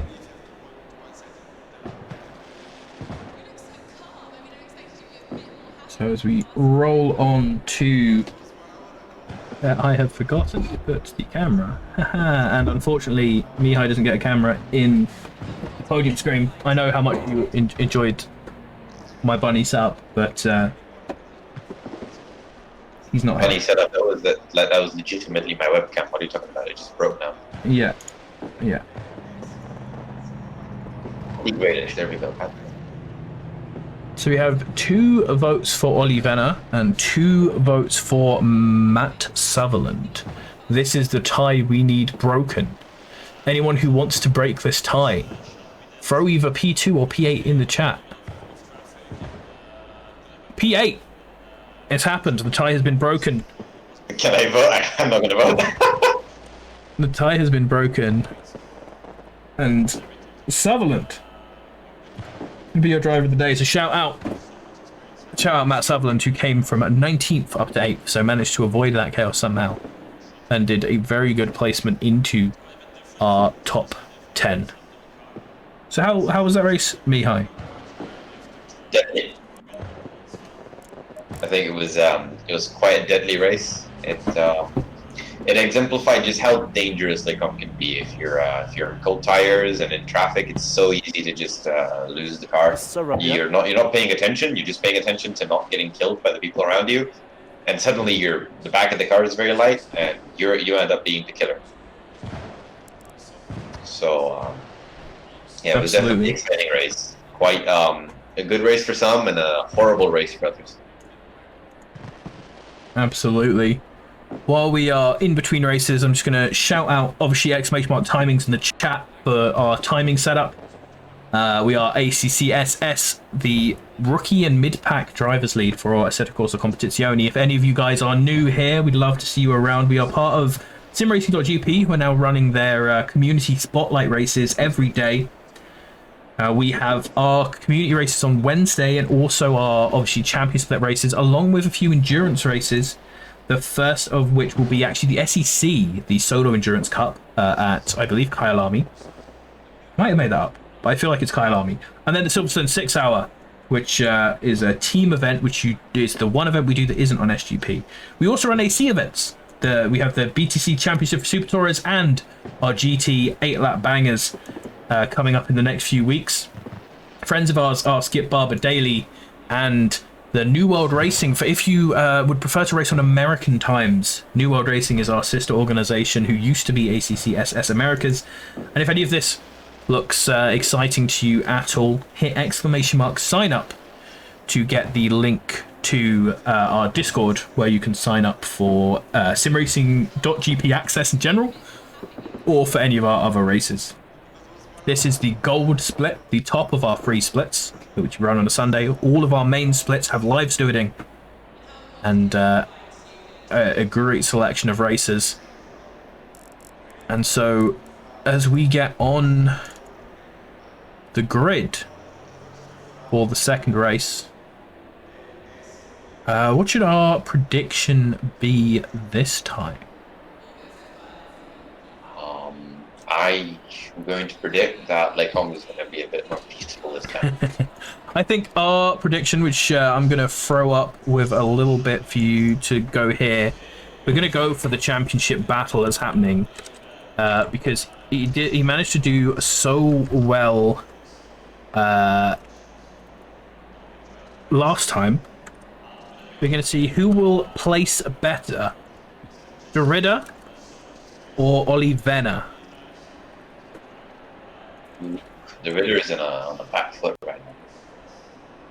Yep. Didn't have a great first race. Olivena came out ahead that time, but he is starting ahead from qualifying. So, we are going to, as we are about to start the formation lap, we are going to go to a quick break and show you some highlights from some of our previous races. Thank you for sticking around with us.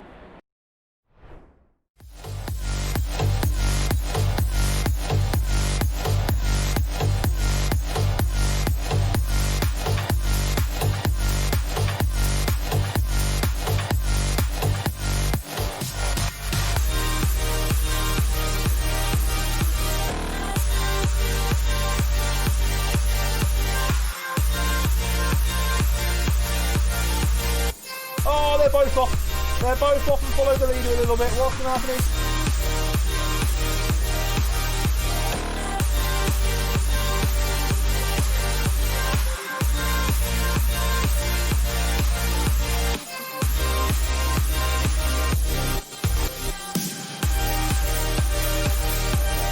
Oh, what's going to happen here then? The back marker has held up. Not and boom. Let's finish the race. And where wins?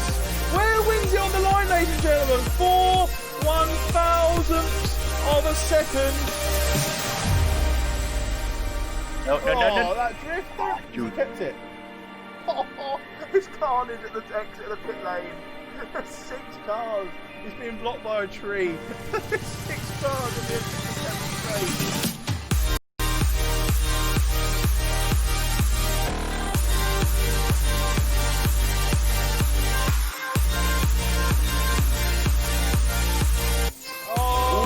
Cantia goes for the dive, does not make it.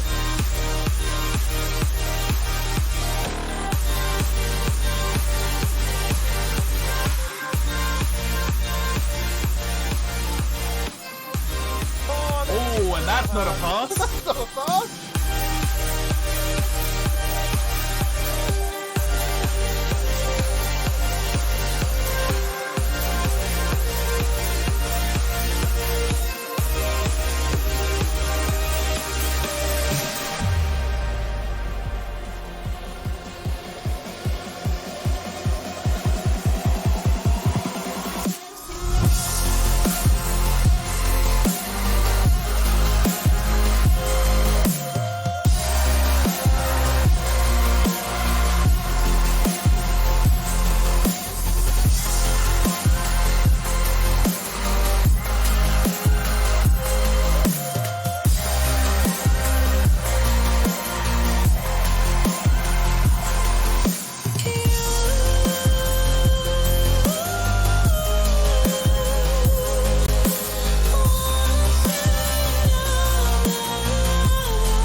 Hello and welcome back as our drivers are just starting to come through the chicane. We're going to get ready to start our second race of the evening. We are the Assetto Corsa Competizione Sim Series. And this is our gold split, the highest of the highest. And some of these guys are fighting to get banned at this position. Our prediction in the chat so far, which you still have 3 minutes to decide on your take on, is who will win out of Derrida and Venna as they are fighting for the glory of being banned from this luscious community. As we get to the start, Maciej Markowski having a much better start this time. I think last time he definitely thought that he was too far ahead of his box because the gracious lords at Kunos take your UI away from you just before you start so that you don't quite know.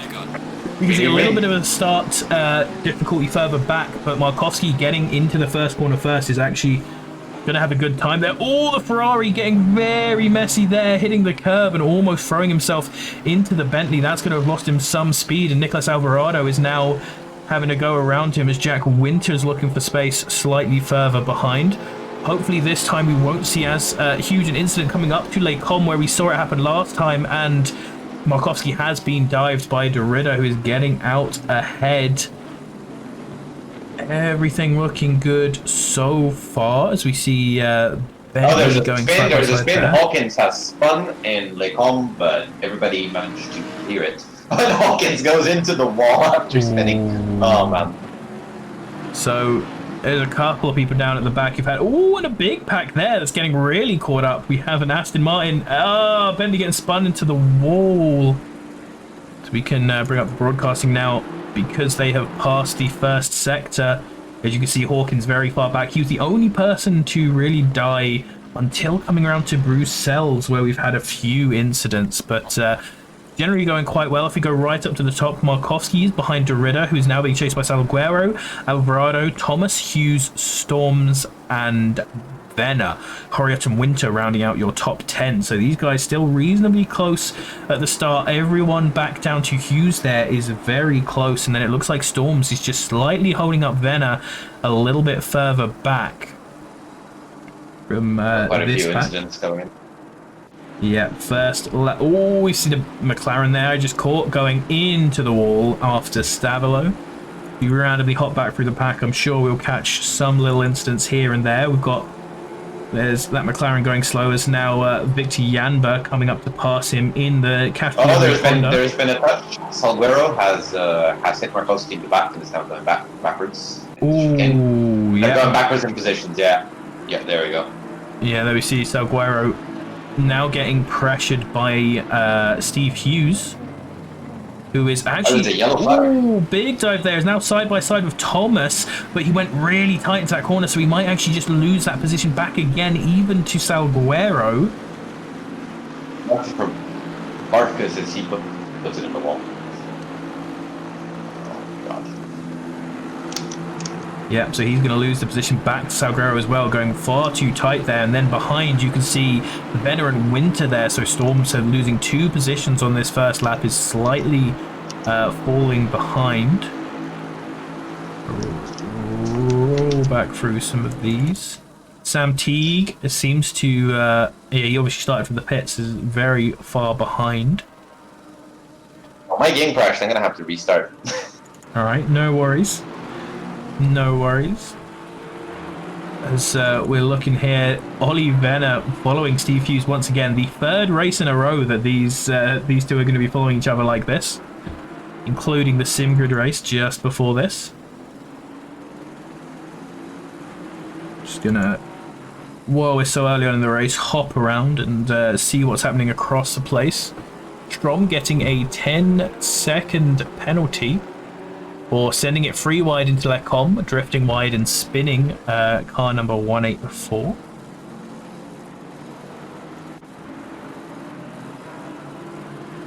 Venna losing a lot of time there, so Salguero once again getting pressured by Steve Hughes and only Steve Hughes for now. Nicolas Alvarado has taken up the mantle of being chased by Shane Thomas.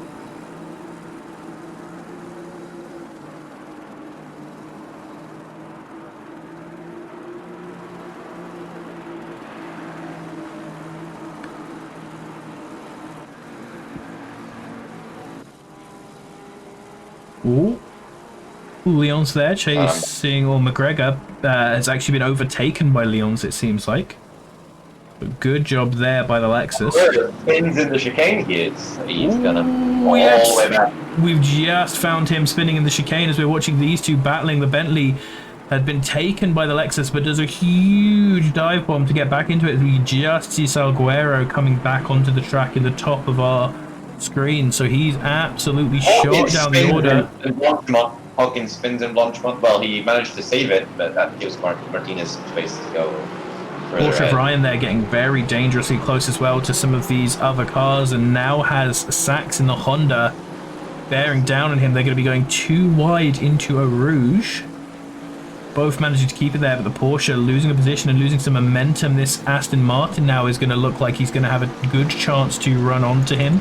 That's Bandera with Ryan Ware in the Honda having a rapid run around the outside of all of them. Ryan Ware, coming from the back of this pack, is going to get a good position to dive the other Honda into Lake Holm. They're actually going to have to go side by side, and Ryan is just going to give up that position there.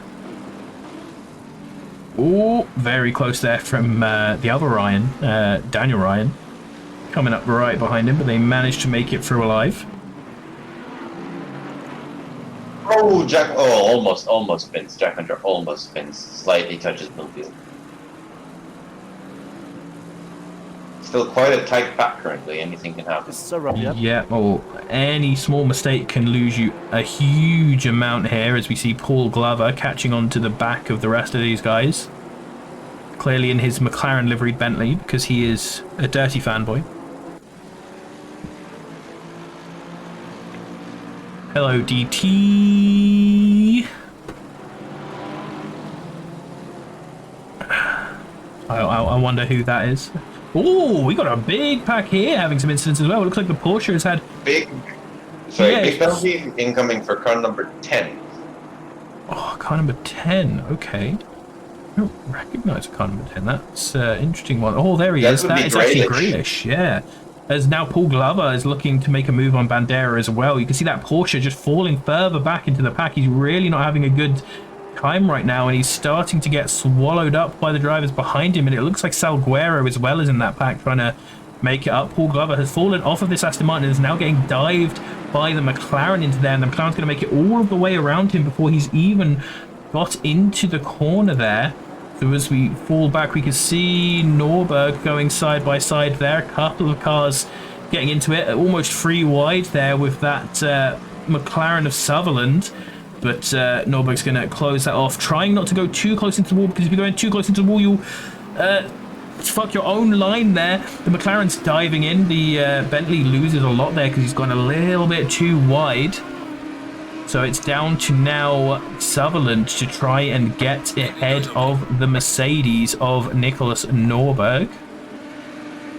Oh, Norberg's gone real wide there. Carries a lot of speed, but it's obviously going to have taken a big extra bit of road there, as we can see Alvarado falling down the order because he has pit and car 156. That's Diggs. Max Diggs has thrown it into the pit wall. Dives down the inside, the Bentley there trying to get on the McLaren. The 2 cars behind also shuffling for position. That is Sanchez and Martins, I believe. Oh no, it's Sanchez and Joseph, who are the Audi brothers, fighting with the BMW. Zarinsky just behind them. Ooh. These guys not stopping it, because that Bentley was looking for a move there, but not going to get anything coming out of no name. Nicholas Norberg now starting to pull out a little bit far ahead from them.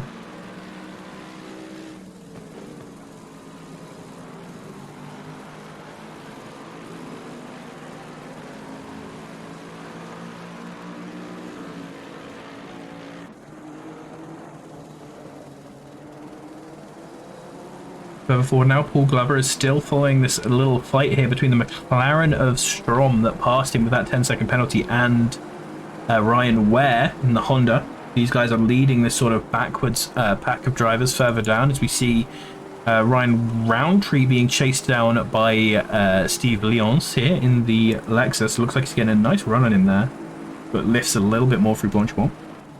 Up at the front of the field, we still have De Ridder and Markowski out front. They're actually a long way out front now. Alvarado, who was in third, has pit, and Shane Thomas is a little bit further back, getting chased down by Ollie Venner and Steve Hughes. Ollie Venner has managed to get himself ahead of Steve Hughes now. We got the first round of people diving into the pits. Yep, a load of people jumping in now, trying to get those early pit stops to get out of traffic. We've seen since there wasn't any big incidents in this race, there's been a lot more traffic to deal with for more laps than there was in the last race. Unfortunately, Shane Thomas is about to get a 10-second penalty. Ooh.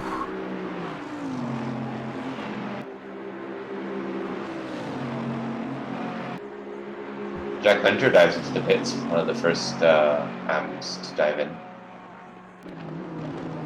Probably had some damage from that little tap with Bloomfield. Actually, Bloomfield now coming up behind Arno Stroms, trying to join the other two Bentley drivers ahead of him.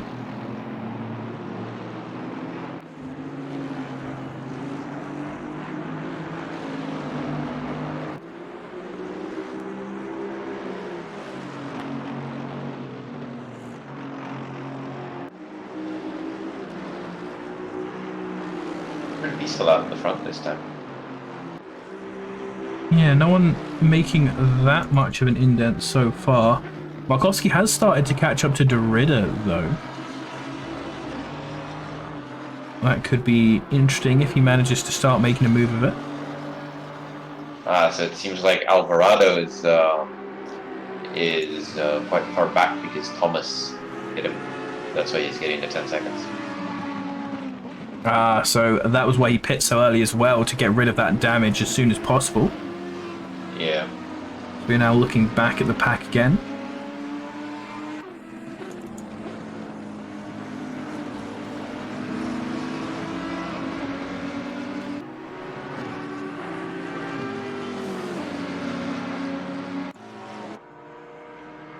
So Guerrero looking to make a move on Daniel Ryan. Very close coming through here, and Daniel Ryan has been slowly falling back throughout the race. After getting a really nice start. McLaren's going to try and go around the outside. Really nice braking. Just managed to keep it, and the Porsche dives into the pits, so Salguero leads Paul Glover on the next lap. Just got a bit of a... there was a bit of a fight between Strom and Martins, but he decided to all dive into the pits, so that's been diffused. Yep, quite a lot of people now rolling into the pits together. It's going to be interesting to see Jack Winter now. He's currently leading the pack of people who have pitted. So if his strategy works out, he can get a class win here. So Jack Winter ahead of quite a few of the pros here who have pit, Ryan Ware and Victor Yanber and such. Car number 156 has gotten a 10-second penalty for spinning into car 35.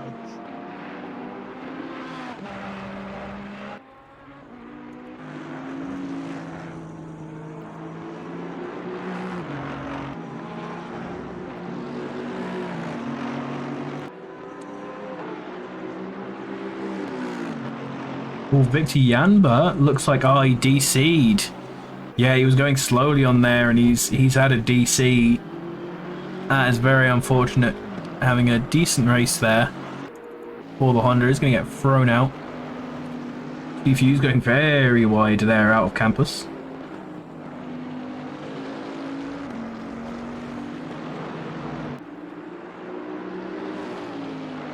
Venner has dived into the pits, so that puts Steve Hughes back up to 4th position, and Ashley Bloomfield has taken Arno Storms. Paul Glover has did a massive dive on Marcus there through Brussels, but he did manage to make it stick. Yeah, Bartkus, a back marker, unfortunately not having a great time in the Audi this season. Trying out for the first time, decided that as a mistake. He's likely to go back to his regular McLaren next season. Car 79 is going to get a 10-second penalty as well. Yeah, there you go. That would be Paul Glover, so Glover hit somebody. He hit Carver as well. Glover. So he hit Alvin Strom. Yeah, there we go. hit a McLaren. Ooh. Yep, Strom comes out of the pits there.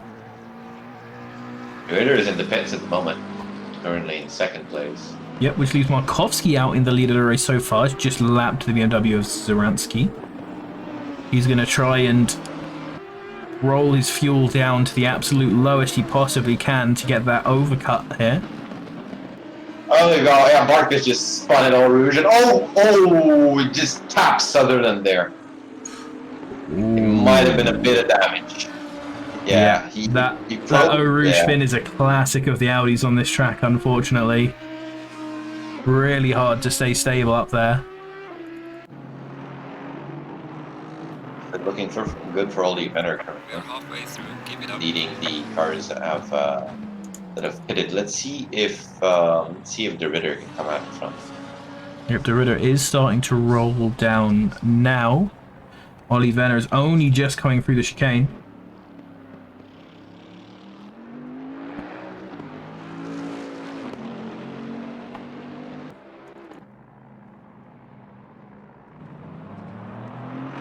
He's just off of the limiter now. Venner's only just coming around La Source. I think De Ritter is gonna jump him. Yep. Yep, De Ritter stays ahead, but Venner looking to catch up, has clean air at least for a little bit more.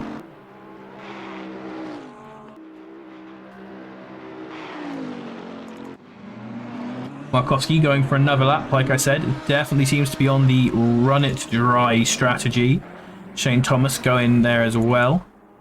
Steve Hughes, however, diving into the pits.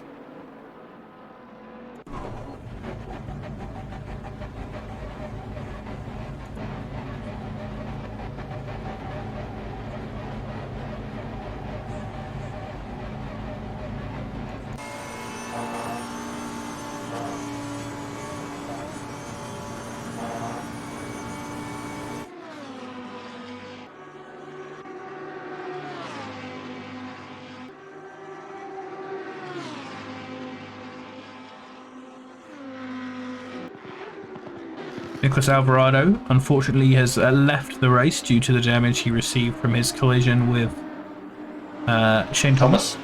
Yep.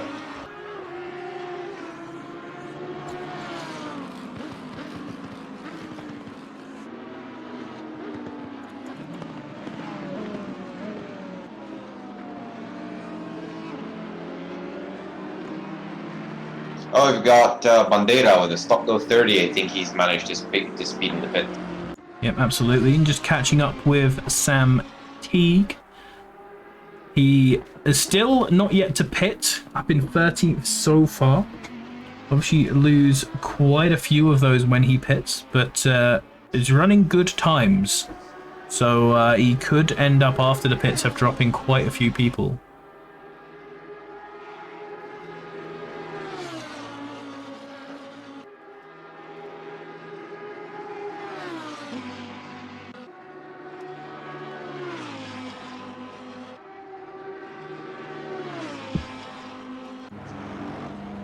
Orders being quite shuffled about right now with all these pit stops. Yeah, we are definitely at the point where everyone is far apart as we see Markovsky coming up to a back marker.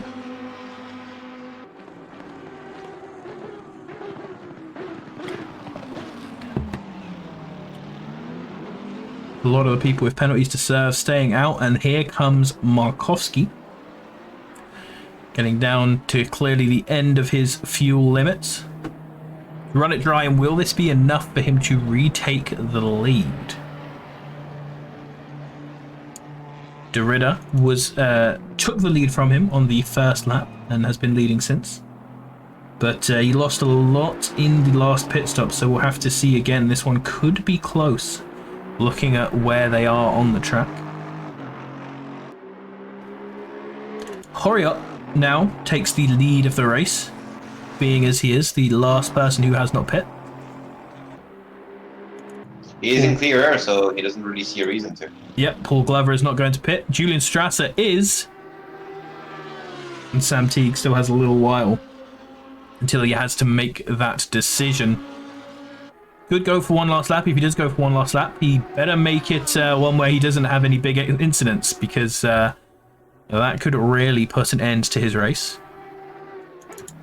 Markowski is starting to leave the pits. Still has a lot of time to go. Yeah.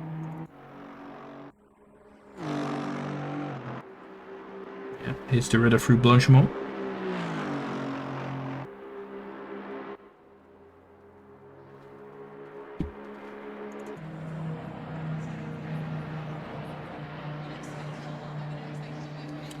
Looks like Ashley Bloomfield as well has managed to jump Shane Thomas in the pits. Shane Thomas with that 10-second penalty. So, Rob, yeah.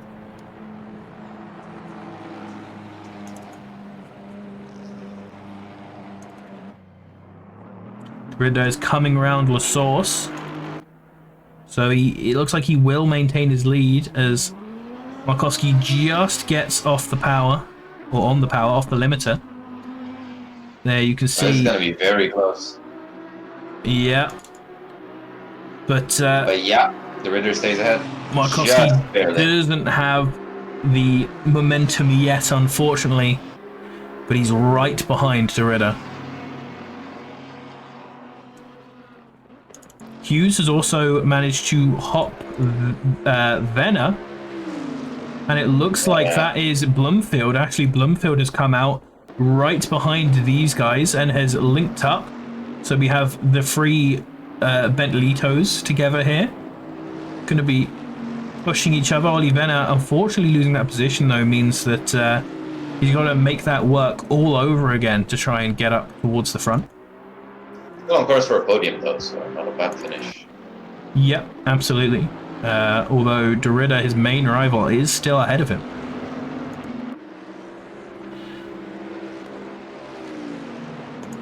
There is still possibilities for him, though, as Ryan Ware is down in 15th overall. Although, actually, there's a lot of AMs. Look how many AMs there are right up behind the top 10. And with all of our invitational drivers as well, Ryan Ware's 15th position is actually 6th in Pro overall, which is incredibly strange to see. But with our 4 invitational drivers and multiple AM drivers doing very well, as I said, this race more about consistency often than straight out speed. There's a bit of a... Yeah, there's got a bit of a pack here forming around Van Ware.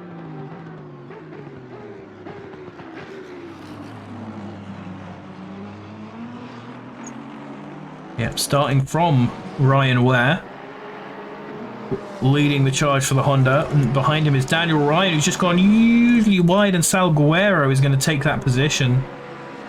Salguero trying to make his way back up the field after having a not so great start to the race. Not so great start to either races, unfortunately. We're pushing real hard now to make up for it. The pit window is closing now. Pit window is closed. Finally going to get to see the real race order. Absolutely. Yeah, Glover's in the pit now where he ends up. He's serving his penalty, so he's probably going to be quite far back. Yeah, we'll wait a lap or so more to get everyone into the correct order on the sheets. But we have most of the order round out for how they're going to fight to the finish. As we see this nice pack.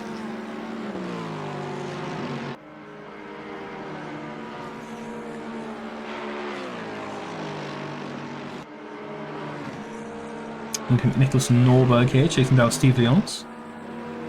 Oh, and out the front there, Ryan's getting really pressured by Salguero. Decently defensive driving is going to send Salguero around the outside to try and make this move happen. Hasn't got around before the entry of the corner, so he's going to have to really stick it on the inside to keep going. Iris and Honorio right now. They're having a bit of a battle through the no-name. Salguero going to look at Ware again, but not happening down into Bruxelles. So he's keeping that position for now, but slowing them both down has put Daniel Ryan into position. Iverson just behind Horiot in P9 and P8. And Jack Winter in P10 is chasing them down.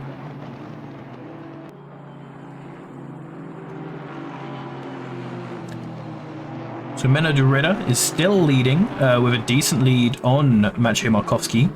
Steve Hughes leading a trio of Bentleys of Ollie Benner and Ashley Blumfield in the rest of the top 5. Then Arno Storms comes through 6th overall, and the leading amateur driver Shane Thomas in 7th, Benjamin Horio in 8th, Rodrigo Iverson in 9th, and Jack Winter rounding out our top 10.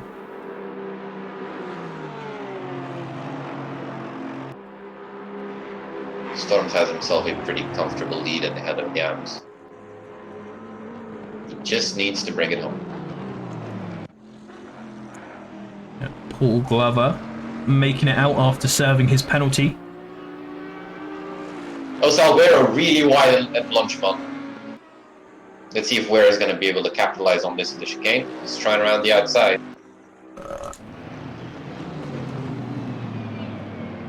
He does manage to get past, and then the Porsche of Daniel Ryan really close again. You see a lot of people going wide there. Sit on board with the Honda as he chases down Salguero. Oh, Ryan's run down the inside. I was very close to making a big mistake. Silver race flashbacks. Oh, Winter is on the inside of Iverson to Lake Home. I think he's going to make that stick. Yep. Yeah, good job there by Winter. Is taking 9th position off of Iverson.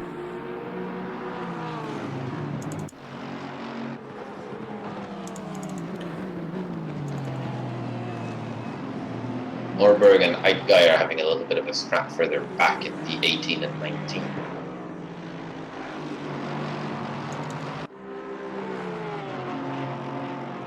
Got plenty of little battles breaking out towards the end of this race, which is good to see. Iverson on Sachs, Eidguy and Norberg, and this fight before them between Ryan Ware, Daniel Ryan, and Salguero, who's now starting to pull away from these two.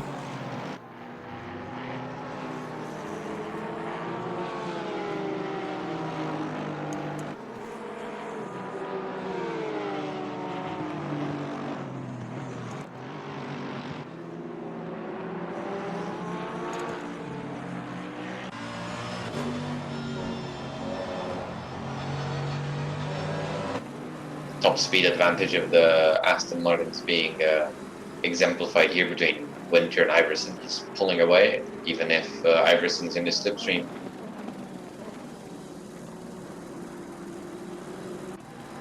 Ooh, and he overcooks the chicane.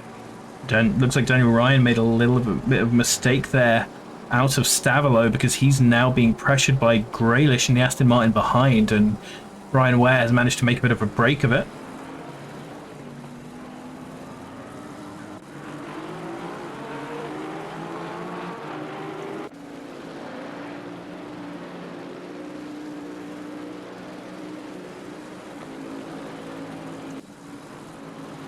Markovsky and Doretta just coming across a back marker here.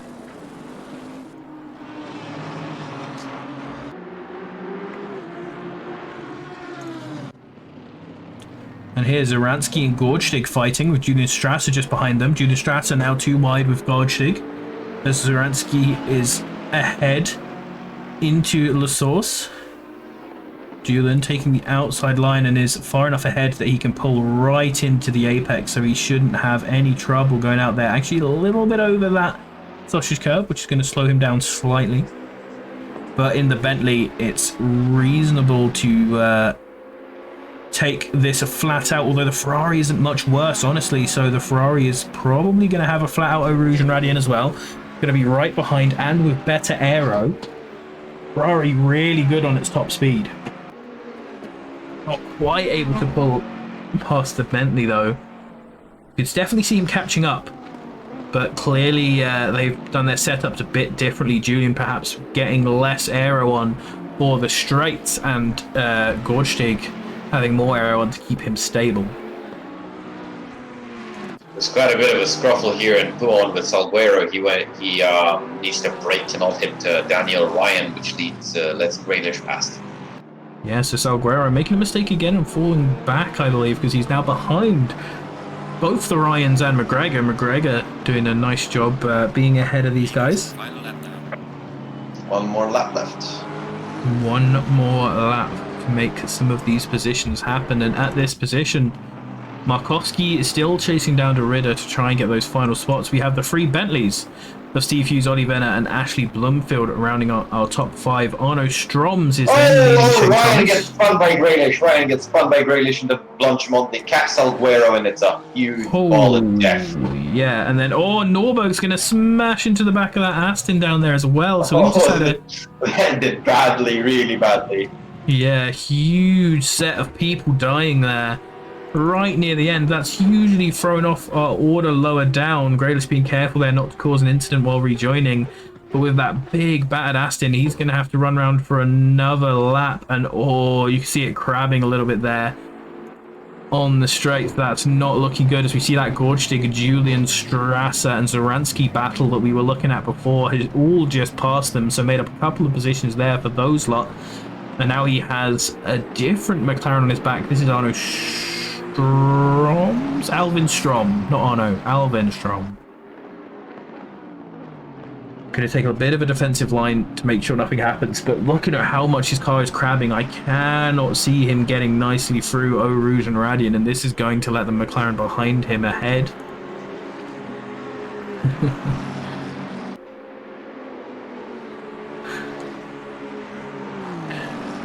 He has to cut through. Oh my god. Oh no, Julian's gone. Spins. Julian's gone. But they all get past safely. Julian just making a little bit of a mistake there on this last lap. Oh my god, Sutherland and Teague. Oh dear lord. Oh, I think little P came out there. Markowski chasing down the Ritter now into Blanchimont. They're getting a bit closer. Let's see. I don't think he's gonna get around him at the chicane. I think the Ritter has this.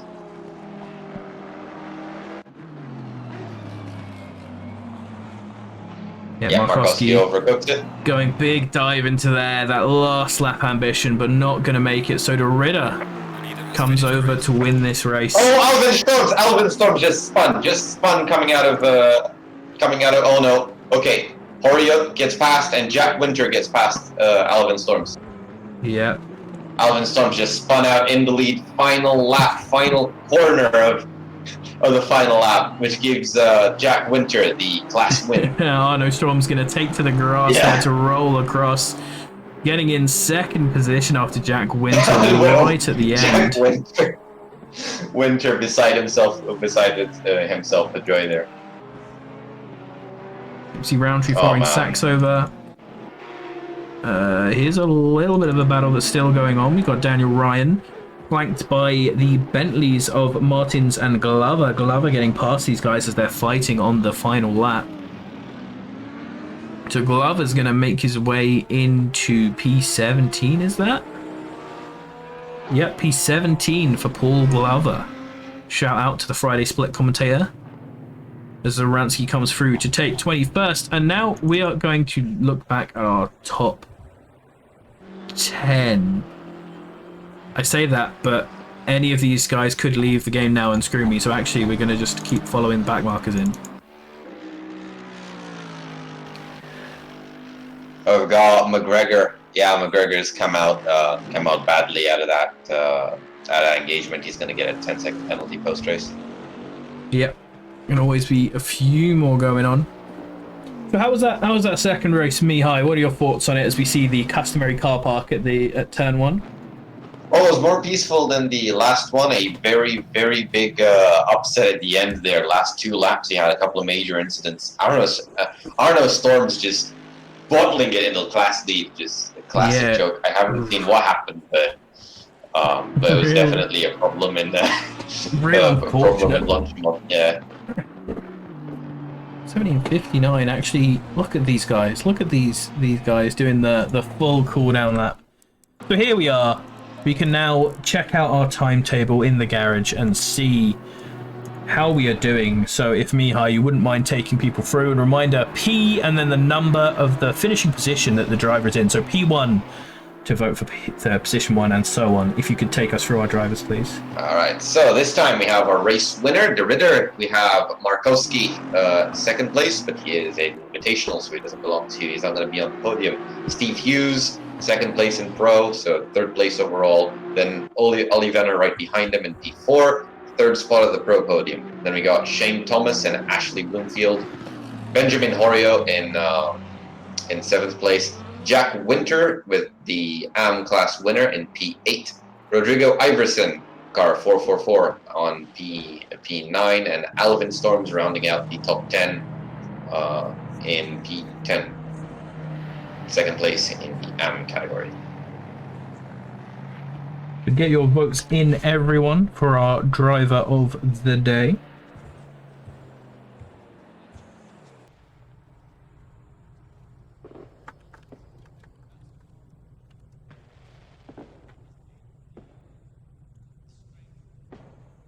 We've got a P1, a P7, a P8, a P6, a P4, another P4, and a P8. So far we have 2 votes for Ollie Venner and 2 for Jack Winter.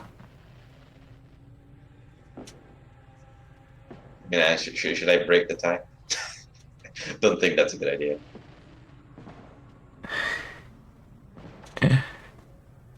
Since I am heavily biased. That's fine. You still get a vote. I mean, one of the votes for Venner has come from Ollie Venner, so I think you are, if anything, you're not as biased as him. So Green light, go, go, go. you have 3 for Ollie Venner and 3 for Jack Winter. So the next person to throw in a vote is going to break that tie, or else I'm going to break it.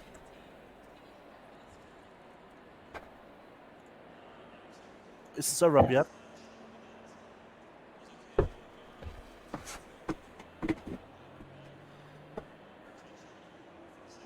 And give you 5 more seconds to get these votes in as I choose the outcome. Derrida beat Ollie Venner, so the winners of that gets the votes.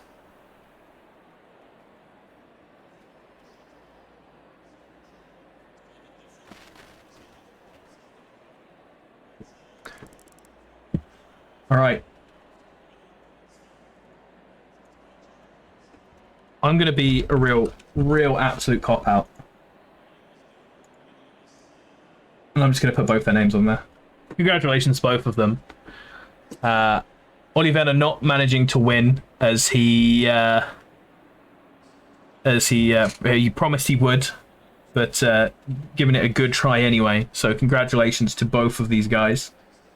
I have to move your name off a bit again to re-angle it for later. So thank you, everybody, for joining us. Need to get Mihai's webcam back up. There we go. For the Assetto Corsa Competizione Gold Split. It's been great fun. I do actually want my chat back, though. It's been great fun. So thank you all for coming through. We've had a good race. We didn't get any outrageous rain coming in. You can tell that my phone is getting a little bit hot because my webcam is lagging slightly. So we will quickly go through our closers and get out of here. Remember to sign up if you're on SGP for any of the community spotlight races that SGP have been running. Our community spotlight races will be GT4s at Brands Hatch. It'll be run on Thursday. Remember, if you're into the endurance events, we have the team event, Silverstone 6 hours. We also have the SEC coming up, solo endurance, if you don't have any friends like me, so you can participate in that one. BTCC Super Tourers, if you're into AC, get on these. These are super cool, super fun, super tight racing. And we're going to have the DT's 8-lap bangers coming up in AC as well. That's going to be this Tuesday coming up. Skip Barber Daily, run by Leonard Shingle. Shout out to them. Shout out to New World Racing, and sign up if you like what you've seen today. Thank you very much to everyone who has thrown in any subscriptions. If you've got that Twitch Prime, remember that you can throw that our way. Give us some of Jeff Bezos' money. Thank you for everyone who's followed. We've seen a few new people coming in, so it's been good to see them. And thank you to Mihai for joining me. Any last words, Mihai, before we round this out? I want to say thank you for letting me join you. Yeah. No problem. No problem. And, yeah, this was quite the race. There's definitely quite a few clippable moments there. Those some good ones. I saw some people yeah. throwing a few clips in the chat, so it'll be good to have a look at them afterwards. Lots of fans in the chat shouting for their favourite drivers. Good to see. And we are going to be off. So thank you everybody for watching. And I hope to see you next Friday when we will have the first of our championship races from Laguna Seca. Bring the smell of rain into my bed and lie so close to me. You could be inside my head. Maybe it's a once in a lifetime kind of thing to feel the kind of magic that you're